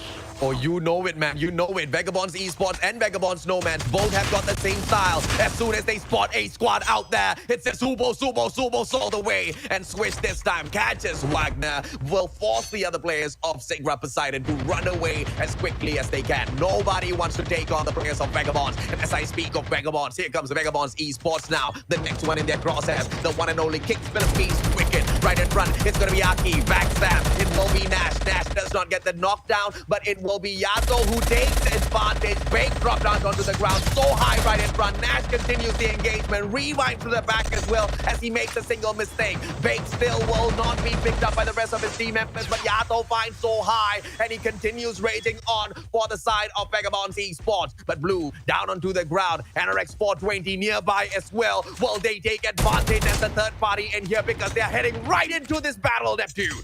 Yeah, we have Vagabonds Esports with one man and down, and the rest of the teams who are surrounding them will be rushing in. We still have one member from Kicks PH, but on the other side we have Energy Sports 20 right now, and Blue once again will be taken down. Kintaro in there for the hit with the frag grenade, and there goes Blue. I think Blue will be left behind right now unless Vagabonds Esports just goes in for the challenge. On the other side, he's Reborn still battling in against 432, but Kintaro one after the other, bringing them down again and again, and this time taking down Kepsa. And Taro moving on through. They want to bag the players of Vagabonds Esports. Nash right in front, but Kintaro repositions. He knows that he cannot get super aggressive out there because his skill is on cooldown. This is the Slayer. This is that Smoke Bomber Kintaro. Can he now produce more points for the side of NRX 420? Right behind them as Vagabonds Esports get pressured. Vagabonds Nomads out of nowhere. Can they now take control of the situation? It is NRX 420 that has to defend against the Nomads. And now one player already coming in for the left-hand flank. NRX 420 needs to get out of here before they go extinct once again in this lobby, Neptune. And we have here the rush by Vagabonds Nomads right now. Boji going against Swish. Swish will be gunned down and needs to move away. Needs to flank another side. They are spread too thin in this fight, and I think they need to regroup. The tactics of Vagabonds Nomad is to stick together and to fight as one. But Travis right now is in here traversing this hill. Might be getting that information for NRX 420. And once that is done, the rush might be in by Vagabonds and Nomads. As we see right now, 420 sensing the danger in that fight will need to use Circus as their cover to be able to prepare for the battle at hand. And they might be seeing a few more teams in here coming from the revive line and will take advantage to get those kills. But Peanut right now is using the vehicle trying to pick up Kape, but Kape will be missing that jump, and we'll have to find out what is the plan right now. Peanut, AJ, as we seen earlier, has failed on the vehicle, and I'm expecting that he will be able to do more in this fight, but I think it's a priority of the Yeah. airdrop that they're going into, starting in the battle and getting the high ground. Well, I would say still kudos, smart move for Peanut right here. Oh, but he's all alone though. But right up top, on top of this bridge, he will come across the players of SDPH, and Peanut quickly goes down. He goes onto the prone. He does not want to reveal himself to SDPH just yet. This is going to be one heck of a battle for all of these squads out there. If we have got 4 squads out here on the battlefield, ladies and gentlemen, boys and girls, and the 4th squad is just not shown on your screen, because as soon as Peanut got that information, he backed away. He was like, no, brother, I do not want this fight just yet. I need to wait for the rest of my team members. Frosh gets caught in Mr. Breeze crosshairs, but he does not get taken down just yet as he quickly flies off the top of the bridge. Omega does the same. Breeze still with the pressure, but right behind them, he needs to be careful because Phoenix is waiting to do the same to him. That was 3 levels of battle in there, AJ. One on top, one on the bridge, one at the bottom, and it's just, I mean, it's, I can help it but laugh to see all those teams prepare their position on these levels. HE Phoenix right now is in there. I think they were able to capitalize on the distraction that SDPH was able to do against Royals in there and take the airdrop. But this time, because they failed SDPH or failed to get the airdrop, SDPH will be backing out on the other side and might be flanking as they are anticipating the approach from the team that got away. But on the other side in here, on the top of the hill, we have Vagabonds and Nomads right now back in play all together, is now battling in against Almighty Prime. And Almighty Prime, they managed to turn things around only for one player. TV shuts down Swish, but the others, they shut down the Prime players back to back to back. Nobody else taking advantage, and that smoke will be popped so Travis can assist his team members. Pogs and Swish need to be picked right back up here. Chase from the back will not be able to do much in this situation, and Almighty Prime cannot take advantage just yet, as Chase tries to remain patient so that he can pick up the rest of the dog tags from his team members and bring them back into the equation. Vagabonds esports from the other side, they bring on the pressure and they will catch on SDPH. ORV right in front of them, and this is not gonna be a bunch of presents that Vagabonds esports give to SDPH. Instead, it will just be a lump of coal, as they are thinking that SDPH were the ones who were a little bit naughty to pick that victory up earlier on. And it's not Vagabonds esports, it's Vagabonds Nomads out of nowhere to take the strike from up top. With the Odin in there, as we mentioned, it's a mid-range gun that was used in their AJ for long range. And this goes to show how Vagabond's Nomads are so proficient with a gunshot. And there you go, another kill! And it's not by Travis, it is by Virus right now. And we'll have to see as the domination of Vagabond's Nomads continues. Swish right now trying to gain speed. Those on the waters, Gerard will be taken down, and no one else will be stepping on the shores, AJ. Yep, and the Nomads will continue raging on. 19 kills so far, and nobody seems to be able to match up to them. NRX 420 from up top, though. Will they come swooping on in like the Pterodons they are and bite a huge chunk out of the boys of Vagabonds Nomads and let them bleed out on the battlefield? Sigra, Poseidon are in a prime spot to do the exact same thing to them as well, but they just do not have the numbers. Vagabonds Nomads playing this carefully. As you can see, all of those players down on armor, cannot take that risk. Vagabonds esports onto the right hand side, and NRX 420 has got sight on both of these teams. And on the opposite side, once again, Vagabonds esports from Nomads, they're not going to be able to engage with each other just yet, and Sigra Poseidon between the two of them. But NRX 420 once again in the best position to punish both of these teams, and Blue gets knocked down by Kintaro, but there's no kill just yet. Kintaro needs to work a little bit harder, Neptune. Well, the persistence of Guitar is paying off. I mean, keeping them in there, keeping Vagabonds esports in there on the sides, and they will still maintain their position. I mean, if in case NRX 420 decide to swoop right in against Vagabonds esports, they can do so. But I think the focus has been put into Vagabonds Nomads right now because they were able to hold this bot. Now, Travis has been taken down, but on the side of NRX 420, Peanut is also down. So out of the 3 teams are in here, we have a 3v3 battle right now, and I'm wondering where that one member of the other team is. I think he's out in the water just waiting for the opportunity. There you have it in the middle. You have an HE Bird right now, who's just waiting to go for the placement.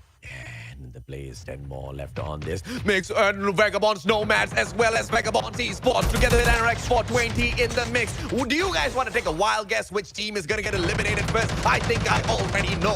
NRX 420 now. They take the battle against Vagabonds Esports first. Cafe, he's got the high ground, but Kepsa backs away. And here comes the ambush from a player from the side of Vagabonds Esports. Yato now trying to take high ground as Kepsa uses Mother Nature to his advantage. Virus strikes from across. And this is Vagabonds Nomads who ended up helping NRX 420 a little bit, but Nash rages on. NRX 420 has been backed down. Virus shuts down Yato. Gets up down on the ground already, and Virus continues to infect everybody else. Bog's still alive and kicking out there on the battlefield. Yato taken out of the equation. 5 more players left in the mix, and NRX 420 might still be able to win this. Bonzi shuts down Nash, and it's now NRX 420 up against Vagabonds Nomads, involving Virus with the ninja straight on in. And GG. Oh my God, AJ. When we have seen one of the greatest battle in this day, in the semifinals, 3 top teams in there going against each other on that final moment. And well, that's proof to show, AJ, if you put them together and you ask the question as to who will win, then you will get that team who will survive longer. I don't know, man. I don't know. I don't know how to break down that situation. It was just all out chaos. NRX 420 were in the best prime position to attack all of the teams. But the problem is this high ground position was just, it had this view obstructed by so much of the edge of the cliffs just beyond them, right? And that's exactly what Vagabonds Nomads as well as Vagabonds Esports use to cover and to block out all of those shots and avoid engagement with NRX 420. But it would be Virus, the one who turns around towards the left as 3 more teams were left in the mix. It's either they attack NRX 420, which they had no line of sight whatsoever against, or turn around to the left and catch out Vagabonds Esports. And Vagabonds Esports, it had to be. And just through that, Virus continued to rake up the number of kills on his side. My, oh my. 25 kills, 35 points. Vagabonds Nomads were number 1 when we started the semifinals too. Vagabonds Nomads look like they are going to remain in the number 1 spot as we close off semifinals 2 by the end of the day, Neptune. Yeah, I mean, getting this a lot of kills just like this, and this is in isolated as we jump in on the next round, and that is TPP that we've seen. So the next round will be FPP, so it will still be the kills will be spread out, so it won't look.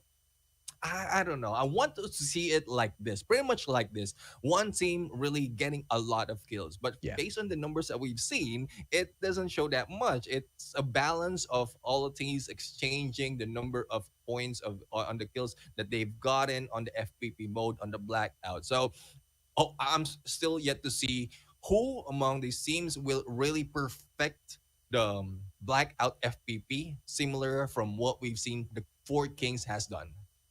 And in terms of what the Four Kings have been able to achieve out there on the battlefield, for all of the kills that they have managed to rage on and rip away, the kills department has now the title in itself as to who can rage on. That title has been ripped away by Vagabonds Nomads, man.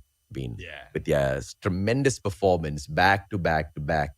We did see the players of Four Kings pick up 188 kills, but I do believe Vagabonds Nomads have far exceeded the 200 kill points by this point, ladies, gentlemen, boys and girls. So, in terms to match up what the Four Kings will be able to bring on to the grand finals later on, even though they did finish up semifinals 1 in the number 1 spot in quite dominant fashion, I don't think Vagabonds will be allowing them to do much. KPH in the 7th spot, 1 kill for themselves, but Almighty Prime, very good play this time around. But in terms of placement points, they only get 1 single point. But out of kills, they do manage to drag in 6 for themselves. SDPH, on the other hand, no placement points, 1 from the kill. Easy reborn. Unfortunately, this time, no placement points to be played with, and they also do not bring in the kills. But they do have quite a good position on the leaderboard already, but they cannot kind of slack off a little bit too much, Neptune, because in the next matchup things can catch up with them. Yeah, a lot of teams that we've seen so far, especially in this final moment, has been complacent on their placement, and they Mm. have been kicked off. It's just a matter of who started off on the next map, like how we start the next map. If those who are in risk of falling out of top number 8, or who are in risk of not being able to get all those kills, as well as placement enough to catch up onto the other teams, if they bail it on early, they will be losing that opportunity. So I think most of these teams from 7, 8, as well as 9 to 11 will be slowing it down a little bit, making sure that they have the best position to go for the aggressiveness. Yeah. And that will be something that the other teams can take advantage of, especially for the Predators that we've seen so far in this lobby. Oh, yeah, absolutely, man. But shout out as well to all of the moderators that we have on duty today on all of the platforms. They've been doing a tremendous job. And a special shout out to Mod Ari, who asked for it. You know exactly why you asked for that shout out, Ari. So please do allow me to simp in the comment section just a little bit. NRX 420. This was the high ground play that NRX 420 had.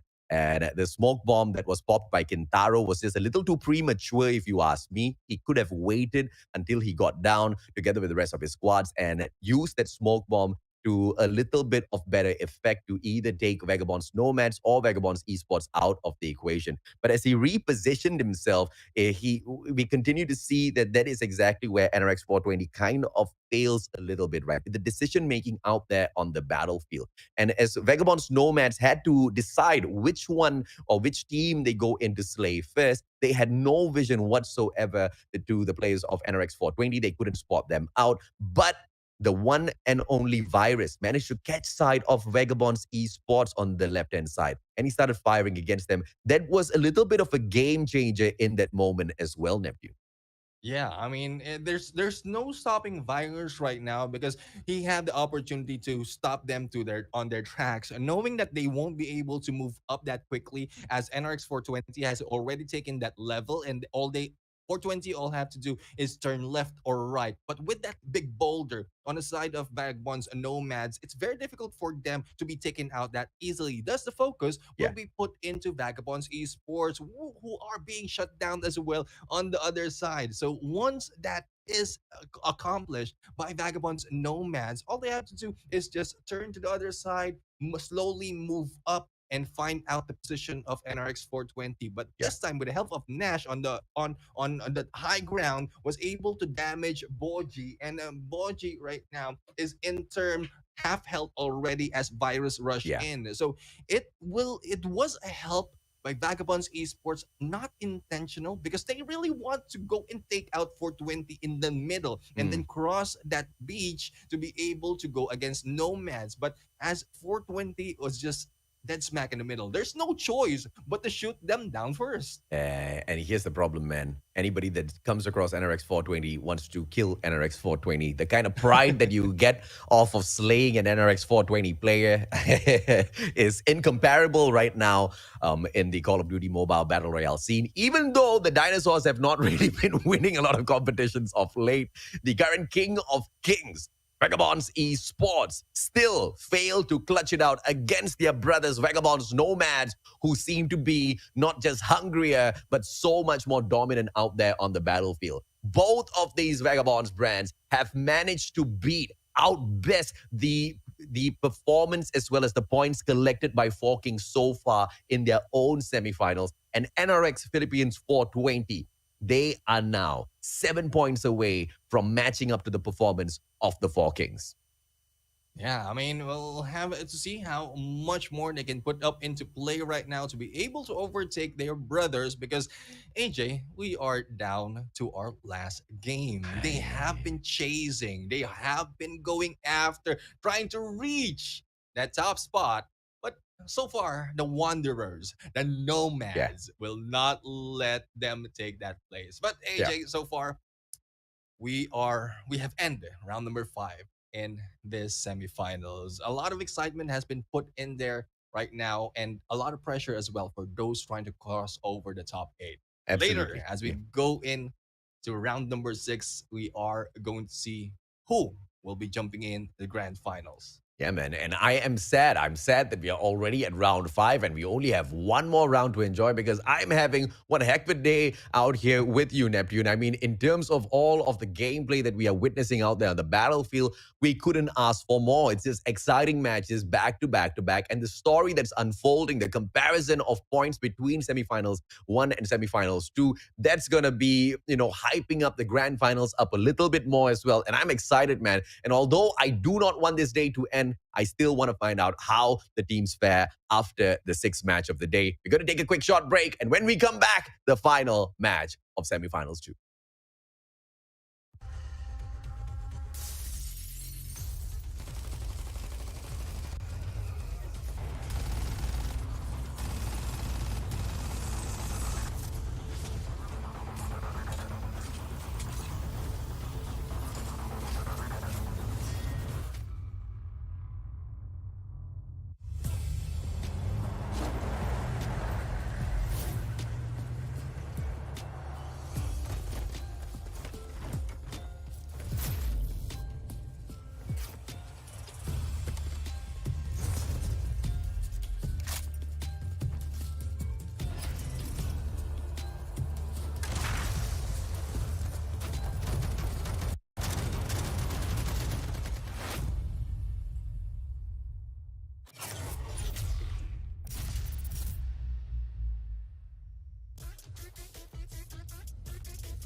Welcome back to the Garena Survivors semifinals 2, day number 3, the last day for these teams to prove that they have what it takes to go on the top 8 and jump into the grand finals. And so Yes. far, a lot has been proven by those in the top teams already, AJ. Yes. And before we proceed, I, Neptune, the Gentleman Garcia, as well as the Mustacho AJ, are here to bring you all the action as well as all the story that is unfolding before the end of the day. And speaking of Yes. story, AJ, how the story will end between all the teams right now will depend on who will be overtaking Bagwan's Nomads right here. Absolutely, man. And whether or not anyone can even overtake Vagabond's Nomads, right? So that's going to be a fight for the top four. They'll deal with that. And I say top four because Almighty Prime, yes, they had a opportunity to make this into a top five battle, but they kind of just performed in that one round in a solid fashion and then didn't really step it up anymore. but they are, quite a distance away from NRX 420. I believe they're about 80 or 90 points away. But let's take a look at the leaderboard so we can paint this picture out for you a little bit clearer as you can see the numbers in front of you. 299 points for the side of Vagabond Oh. Snowmans as they continue dominating this competition in semifinals too. Vagabonds Esports, the current king of kings, the current unbeaten one, your three-peat champions with 5 victories in the semifinals so far, sit down in the second spot, 30 points behind Vagabonds Nomads in a dominant fashion as well. Both of these teams, with one more game in hand, have already outperformed the Four Kings. The Four Kings only had 230 points to their own selves, to their own name, as they ended semifinals 1 after 18 matches. On that note, NRX Philippines 420. NRX 420 themselves. Don't panic. It is organic, ladies and gentlemen, boys and girls. 223 points, 7 points away from matching up to the Four Kings and maybe even beating them. This is once again by no means a fashion or a sign that they might be able to best them at the grand finals. But once again, words have been let go and they now need to walk the talk that they can perform a little bit better. And we're still excited to see if or not that is going to happen. Almighty Prime in that fourth spot, like we talked about, just a little bit too far away and in a single matchup cannot put themselves into the mix-up here against the NRX 420 players. I said top 5, I meant the top 4. And Almighty Mhm. Prime are currently 90 points behind NRX 420, which is quite insane. Yeah, I mean, we mentioned how this semifinals has been a feeding ground for the Yeah. top three right here because it's so top heavy. Imagine the 90-point lead that we have right now from number three, NRX 420 against Almighty Prime, and as we go along, it's spread out a little bit. It's only a few, but it's starting to increase. The gap between the teams are starting to increase. As we go in, SDPH General was able to cross over that 100 mark, but not too far behind is Easyborn Magna with their consistent gameplay onto the placement, even beating Almighty Prime in the placement points without getting one win. Yeah, that's absolutely insane, right? Managing to outdo themselves with that sort of a victory. It is the one and only He Phoenix, but they're not too far away from SDPH Generals catching up with them. But speaking of catching up, we need to look at the performance of Easy Reborn Esports Magna as well as the Royal Kings. Looking at the Mhm. possibility of KPH Wicked or TNC Empress, or even the two teams right below them, TNC Supremo and Cerulean Legion, besting them in this next matchup will be quite a lot to ask because if you're looking at KPH Wicked catching up with the Royal Kings, they not only need 13 points to catch up, but they need 13 points more than the Royal Kings. Mhm. They need 13 points more than the Royal Kings. And that's just a little bit too much to ask for, if you ask me, because of how consistent the Royal Kings have been out there to grab all of those skills. And Easy Reborn Esports Magna, on the other hand, have been quite fixated on positioning themselves well in that final circle, albeit they did crash out earlier on, but they have been doing a good job overall to maintain that top 8, Neptune. Yeah, I mean it's working for them, and the question is why is it not working for the others? Probably it's because of the adjustment that they are not doing.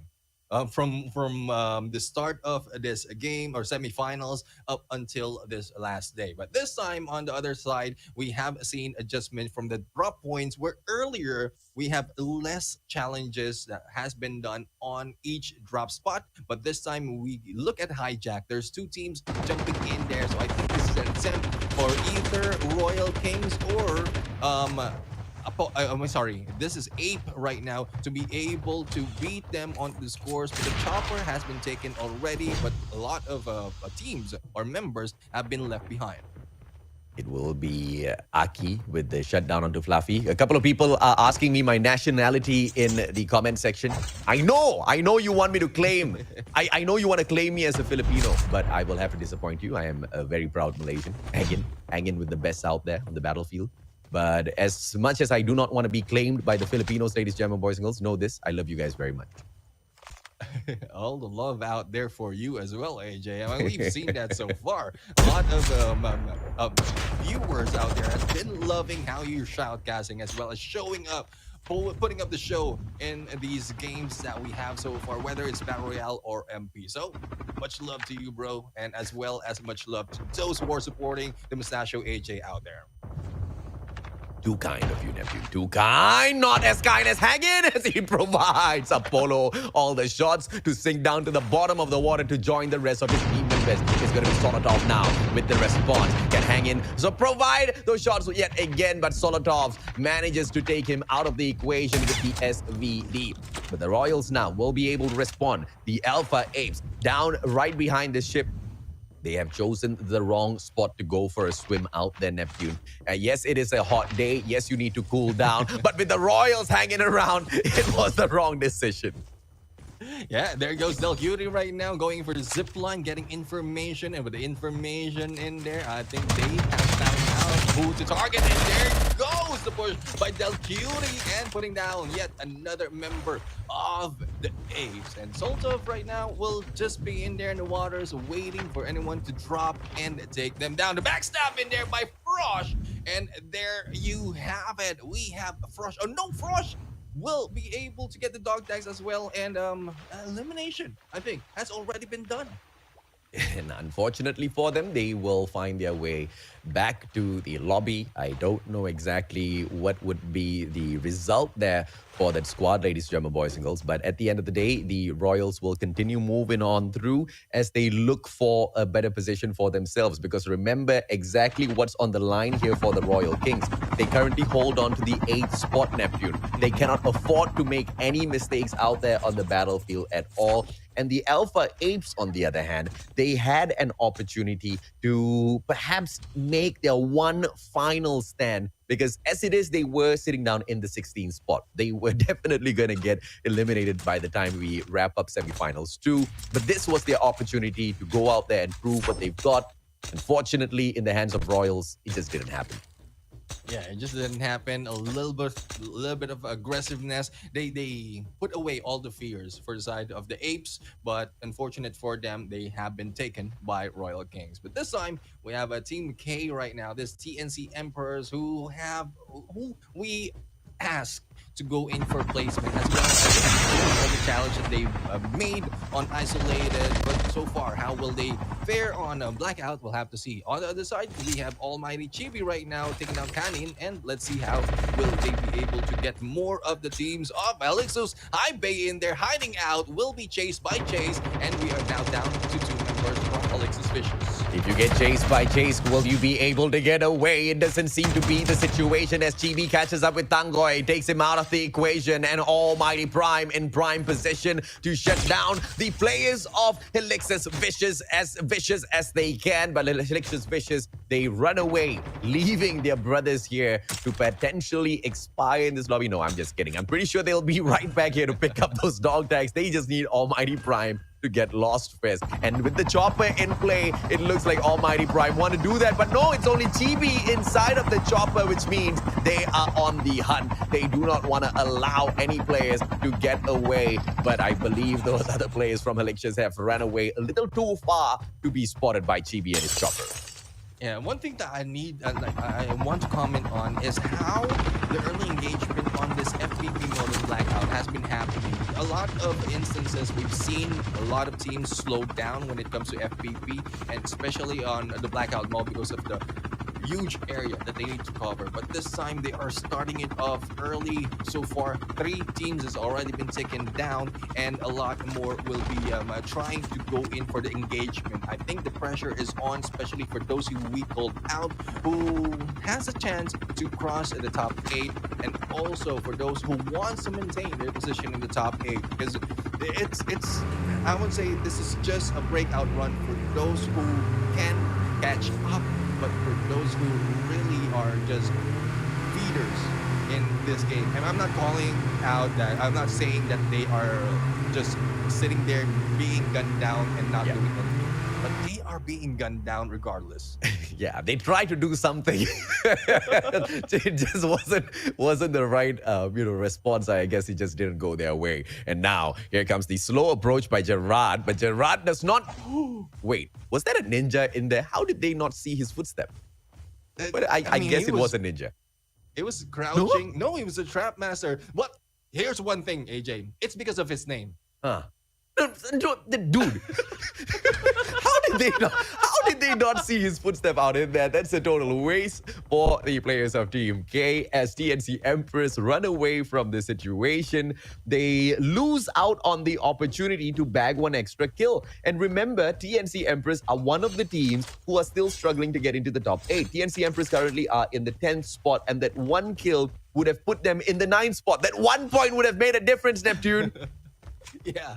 Well, the thing is, that is one reason, probable reason why he got the name Silent. Because he can go silent, not being spotted by anyone. And that predicament alone can like make someone panic. But he was composed with 2 members in there from TNC just roaming around. And he was just crouching in there, just waiting for the opportunity to get away. Not only going for the backstab, but just to get away. I mean, I'm very sure all of us have had that moment in Battle Royale, right? Where you're just sitting down in a corner, hoping and praying that the opponent does not check that one tiny little corner that we have chosen to take some solace in.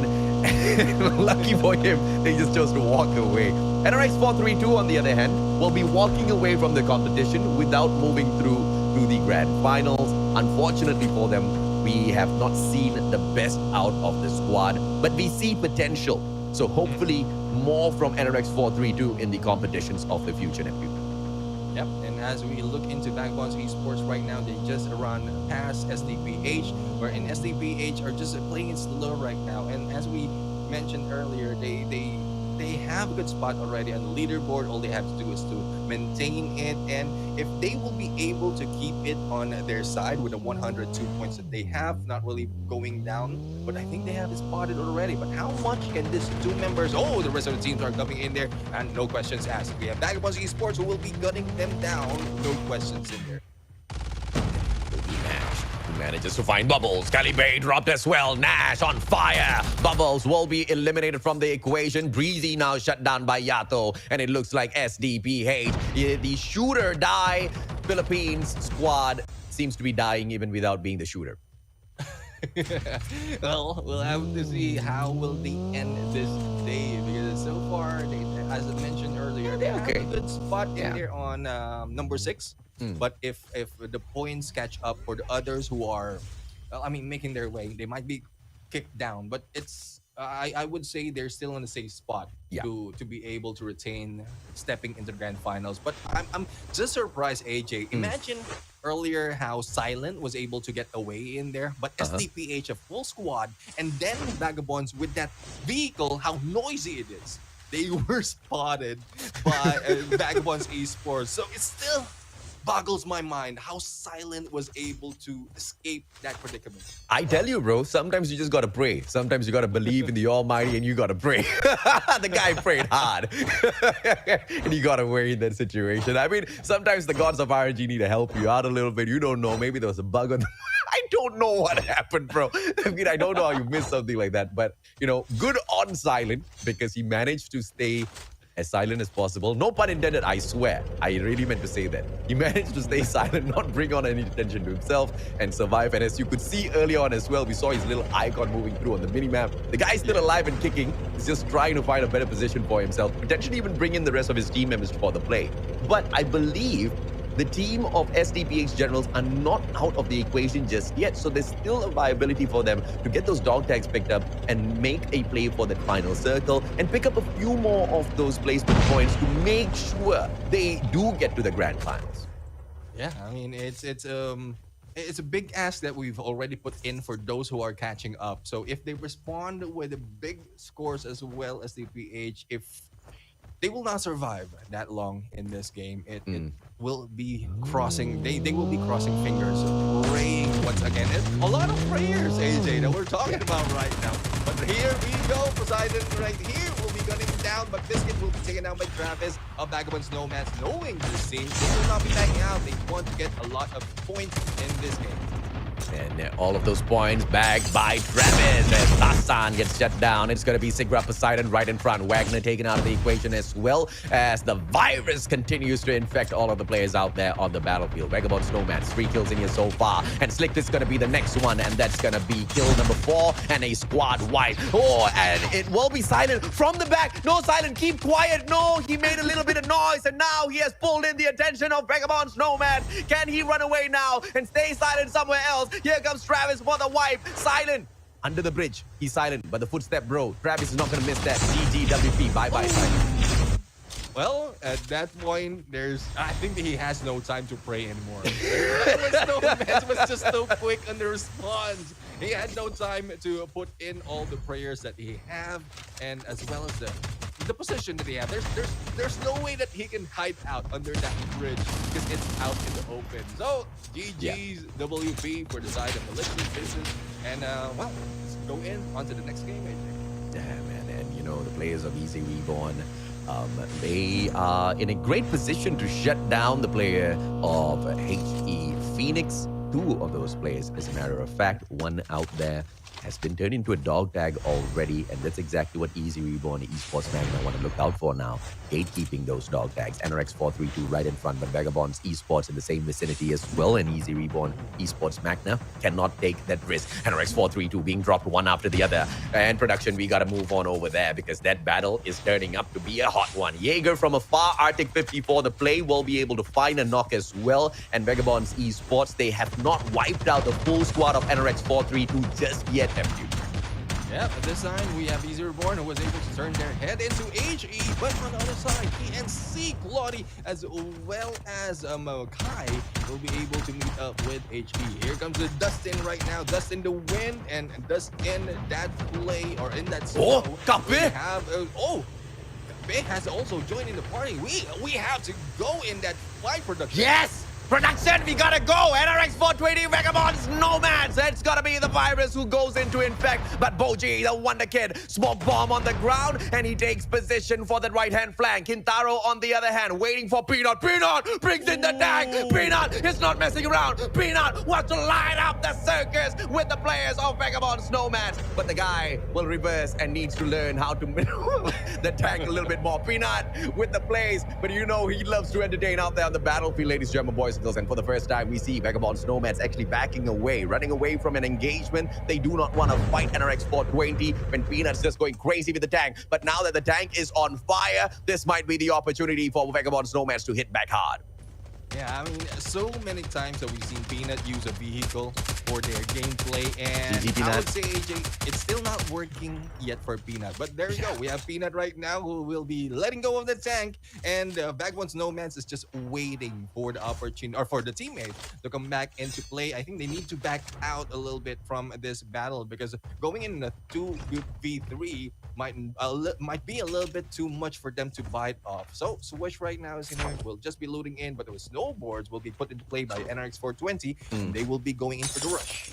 3 players on the side of NRX 420 there. And as you can see, Vagabonds Nomads have recovered from that attack. Peanut all alone up top on the roof. The zone now going to push him in, and that might just put Peanut in a predicament because Swish as well as Virus, they close the distance. They are slowly catching up with him. But Peanut from the up top manages to tag up Swish. But Swish with that rewind class, he backs away from that engagement, and Peanut does not know what happened. No, he knows exactly what happened, but he's waiting to catch them off once again. Boggs as well as Travis joins back the fray.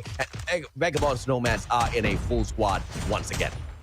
Yeah, well, how much resources they have in this fight. Plus, Almighty will be joining in there from the backside. Quasi was able to take down Pogs with that grenade. And once again, Vagabonds Nomads is in a pinch. Here comes Wish right now. Will be taken out by Chase. And how much more can Vagabonds Nomads take in this game? Not much, sir, because this is the almighty revenge executed by Almighty Prime. And Boji from afar. Earlier on, it was Almighty Prime that took out NRX 420 from the lobby, and now NRX 420 try to do the same to them. And that one player from the side of Vagabond Snowman's, I believe, has managed to survive and back away from this engagement. He's not waiting to check out exactly what's going on here. Blue shuts down Aki from the side of KPH. Peanut still alive and kicking, moves on up. That ninja will be able to catch the back of Chibi, but those shots will bring in nothing. Has got the M21 in hand. Chibi right behind the boulder, but now Peanut in a very risky position. He holds on to Almighty Prime, might be able to respond and give Peanut exactly what he was sending back to them moments ago, Neptune. Yeah, it's a good thing that no one turned back and shot against Peanut, but there we have it. We still have in there the play of NRX 420 on this game. A four-man squad right now. 2 kills, not that much, but a lot can be offered because Backbone Snowman's has already been taken out, and they have a lot more in there in front of them. Easy Reborn will be spotted right here by Vagabonds Esports Blue, and we have KPH not too far behind, as well as another team of TNC. And it will be Dustin! Blue headshot! Dustin down on the ground. And Blue will continue to pressure him. Jaeger a little bit too far. There's no bomb going to be dropped by the one and only Mr. Jaeger. But NRX 420 on the other hand, they drop the bombs on their own brothers. NRX 432 Swatla. Kai taken down as well as NRX 432 drives around. Carpe shuts down Clyde. NRX 420 continuously picking up those kills one after the other on the players of NRX 432. And that's what you do, brother or not, you slay them on the battlefield. Chase takes Peanut out of the equation, and Almighty Prime finds a little bit of a revenge in this matchup in itself. Yato goes in for the engagement. Dev Scally returns fire and kicks PH. They will try to kick the one and only Vagabond Esports back out to the lobby. Blue and Kevsap are the only one around for the side of Vagabonds Esports, and with those gunshots, they will be pulling in a lot of eyeballs on towards them. There you go. Blue will be taken out as well. Kevsap's the only remaining being shot in from the other side. Good on Claudie to be able to take down one of the members of Vagabonds Esports, and this is chance that NRX 420 can take advantage of. A lot of the top teams has been taken out already, but they still remain with 3 men remaining. 7 teams alive and kicking, and 15 soldiers. And here comes Boji for the shot against Easy Reborn, but no takedown just yet. A lot of hit marks in there, Adrian. Yeah, cheeky plays by Boji, but he has to be careful now because he has given away his position alongside the rest of his teammates' positions as well. And the opportunity for Easy Reborn Esports Magna to respond with the exact same gun will be there, but whether or not they have the M21 EBR from their gunsmith is still a question. We haven't been able to spot them all that too much just yet, and Boji continues his pressure. Jaeger, one more time, but he drops the bomb. Yeah, the smoke bomb by the one and only Jaeger, and he manages to obscure the vision of Boji. Boji does not get that shutdown, but now Nick steps on out, hit mark onto Nick as well, and Boji is just serving up all of those hit marks, whereas Kintaro as well as Carpe, they get the kills for themselves. Boji will finally be able to find a knock, and NRX 420 rage on. A good flank indeed for the side of NRX 420. They were able to get a little bit of support for Boji right now, but Boji on the roof with 4 teams remaining. I think Almighty will be the next target right now as they move in onto the sides. If they show their position with this cluster being thrown by Boji right here, it will be easy for them to be taken out. But I think the Chase as well as JB will have a good position to get away from this fight, and all they have to do is wait as Cafe goes in for the side and try to shoot them down, but no one is going down just yet. Yeah, every single room taken up by a certain team. GB shuts down Carpe, who comes knocking into that window, and he gets taken out of the equation. And Almighty, they do not want to step on out of the defenses just yet, but the circle will force everybody out, and all NRX 420 needs to do at that point is to eat them up. As you can see, Kintaro holding on to the center of the circle. Travis steps on up. Vagabond Snowman shut down by the one and only Kintaro. TV gets taken out by the zone. Boji gets the job done, and NRX 420 grab the final victory. And it's a good finish for NRX 420. They started strong and ended strong as well, increasing the points that they have right now. And so far, AJ, I would say this would conclude that NRX 420 has already beaten the scores of the four kings in terms of semifinals. And there you have it, AJ. The question has been answered. The question has been answered. So it looks like they are dinosaurs, but they are dinosaurs who know how to shoot. They are dinosaurs who surely know how to play placement points, bro. These are quite advanced dinosaurs, Neptune. I mean, mech dinosaurs. I think so. Mechanical dinosaurs, indeed. I mean, with all those guns in them, plus the skins in there, I would say these dinosaurs have been hyped up. They have been put in there and under the microscope and modified, mutated to perfection. I tell you, if Garena releases a dinosaur skin right after this, in a lucky draw, yeah, not in a crate. If Garena releases a dinosaur skin in a lucky draw, that's going to be the hottest lucky draw out there because everybody wants to be a dinosaur, just like NRX 420 now. Amazing plays coming through from these players. 10 kills, 10 from the placement points. They bag 20, and they outdo the performance of the four kings. But here's the thing: the four kings wasn't even in their lobby. So whether or not they will be able to do the same thing when they are in the exact same lobby with the Four Kings, that's exactly what we are here to find out. We will be watching that engagement tomorrow at the Grand Finals. Almighty Prime, on the other hand, Neptune managing to grab 12 kills for themselves from the second spot. And you thought they might be able to outdo NRX 420, but unfortunately, with the way the placement points are being structured this time around, they only get 6 away from this. So they just falter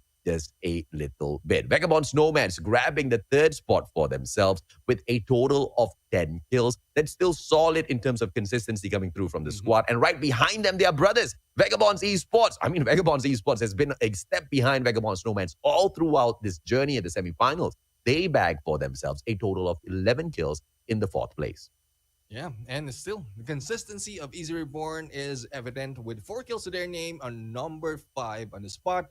Royal Kings in there with 4 kills to their name on number 6. So it's no doubt that they really have what it takes to go and take the placement that they have already been in there. 7 and 8 before the game started, this round started. So I think they still have secured their placement and no one will be pushing them down. Now, on Yeah. the seventh spot right there will be TNC and 4 kills just for Claudie. How the other teams were able to help, we'll see. I think it's more of the highlights that we can see right there. But so far for TNC, for the two teams of TNC, Emperors and Supremo, it's not looking good in how they place on this semifinals. But NRX 432, another team that has great potential, but have yet to be seen probably in the next tournament, AJ. Yeah. Oh, yeah, absolutely, man. And, NRX 432, like we said, we see a lot of potential in them. And that potential just didn't shine through in the right way in this competition. And they bomb out pretty badly. But they did manage to make it to the top 32. And that is what matters a lot. Oh, wow. NRX 432, top 32. What do you know? What do you know? But, going back to serious things here, they still made it to the top 32. And that's quite a valiant effort from their side. But at the end of the day, only the top 16 can survive in the competition. And that's just not going to be a play for them this time around. KPH, Kicks Philippines. This is the team that was so close, Neptune, so close to making it through to the top 8. We don't know whether or not their efforts through this matchup has been enough to get them through the gates just yet. But we will check it out in a little bit. SDPH, on the other hand, this was the team that was sitting down in the 5th spot earlier on. They do not take any placement points. They do not take any kill points. But I feel like they have done enough in the competition to make it through to the grand finals. Phoenix, no points for them. Elixis, Vicious, apart from a tongue twister of a name, they managed to bring in 6 points as well in that 12th spot, outperforming quite a number of teams down here at the bottom. Yeah, I mean it's good to see that some teams still have fight in them, and regardless of the placement that they have in leaderboards, it's more of how they perform. Perform in these games not just against a one team but several teams. So, well, with them being eliminated early, seeing that they have 6 kills, I think they went in against two teams and died out before they ended that battle. Well, we'll have to find out furthermore, but Helix yeah, Sanctus Sui. HXLX. So even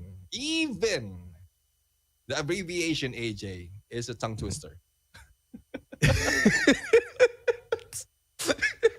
I mean, it is what it is, man.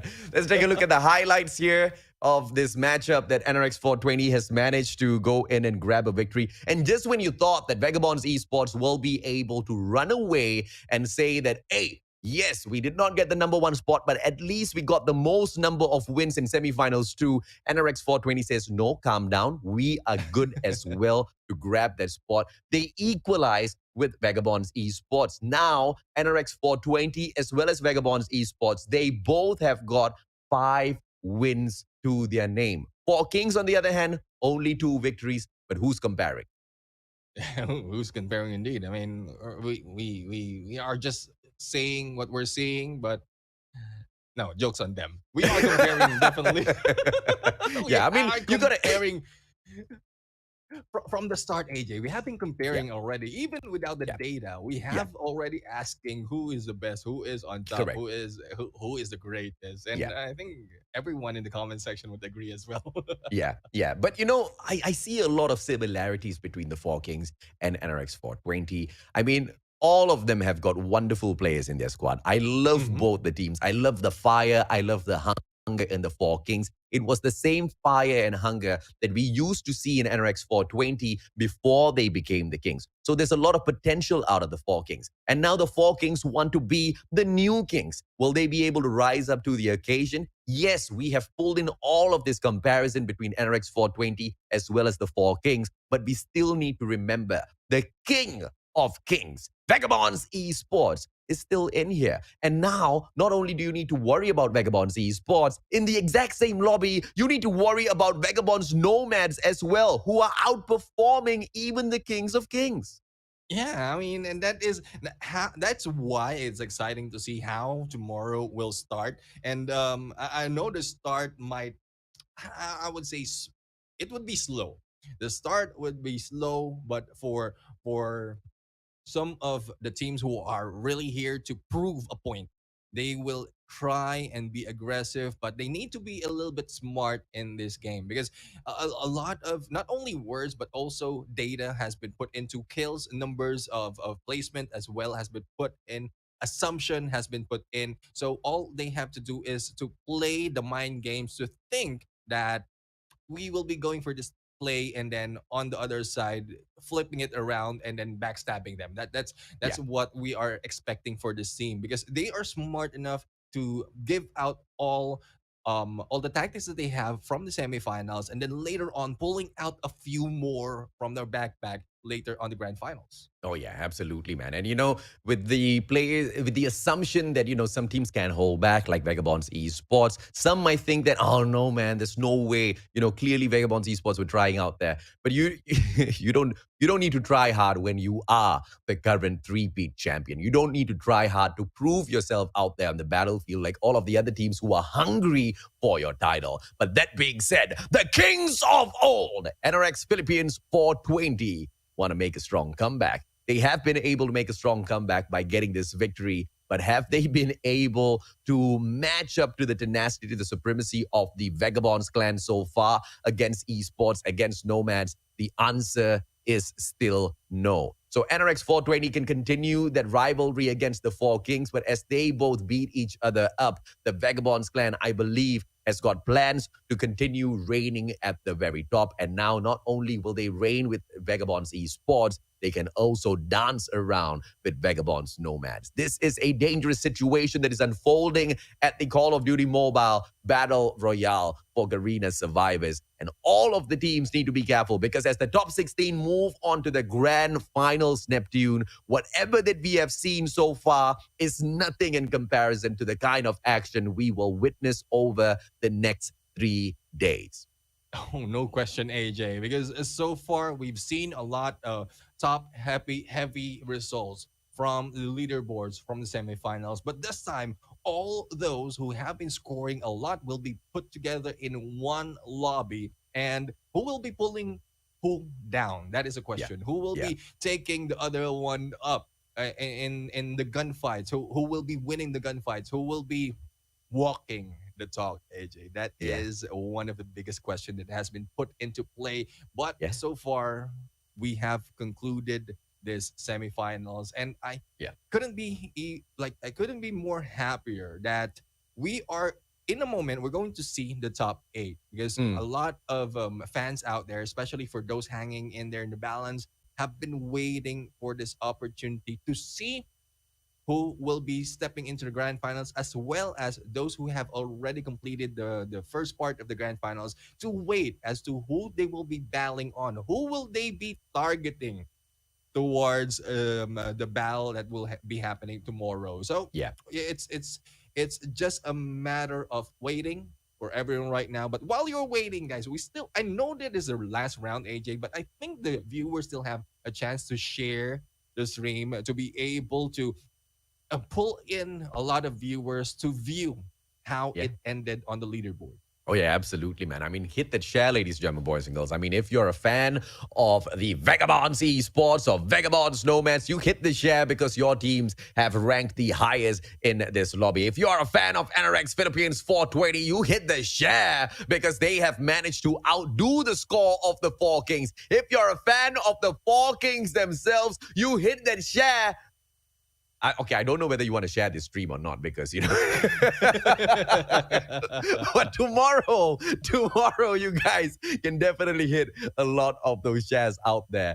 Ladies and gentlemen, boys and girls, it has been an absolute honor to bring you guys all of this action, and it has been a fantastic opportunity to catch all of these top flight teams out there do battle on the Call of Duty mobile scene and be pushed to the limits out there game after game. They were tested on both isolated as well as blackout. They were tested on both FPP as well as TPP. They were pushed to the brink as we reduced the number of teams in the lobby, only had 16. We reduced the number of players that you can feed on out there on the battlefield. And through all of those challenges is where we see all of these teams now sit up top and obviously try to dominate.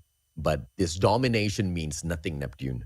Everything that they have done in here to get the top eight within this semifinals or the previous semifinals, it means absolutely nothing because when we move on to the grand finals over 3 days, just like what we have watched for the semifinals 1 and 2, we will see them do battle. 18 matches is a lot. Anything can happen, and only the toughest will survive.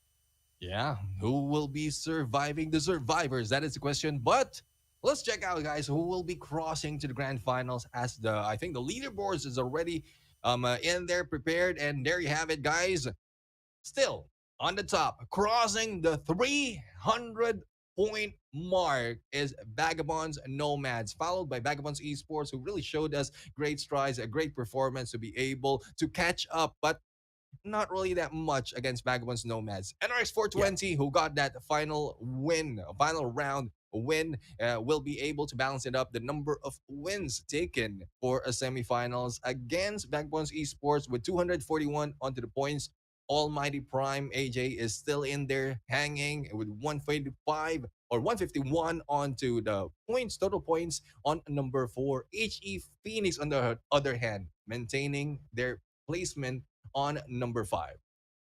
You see, and with AG Phoenix managing to wrap things up at that the fifth spot, we still have got 3 more teams that will be joining them at the grand finals. SDPH Generals, through their consistent plays on the kills as well as placements, have managed to find also a victory to their name and managed to prove that even the underdogs can grab these wins. Easy Reborn Esports Magna have proven that they listen out there and they have gone in and tried their very best match after match after match, being one of the only teams that have managed to maintain a good ratio between placements as well as kill points as they survive and struggle to make through the top 8.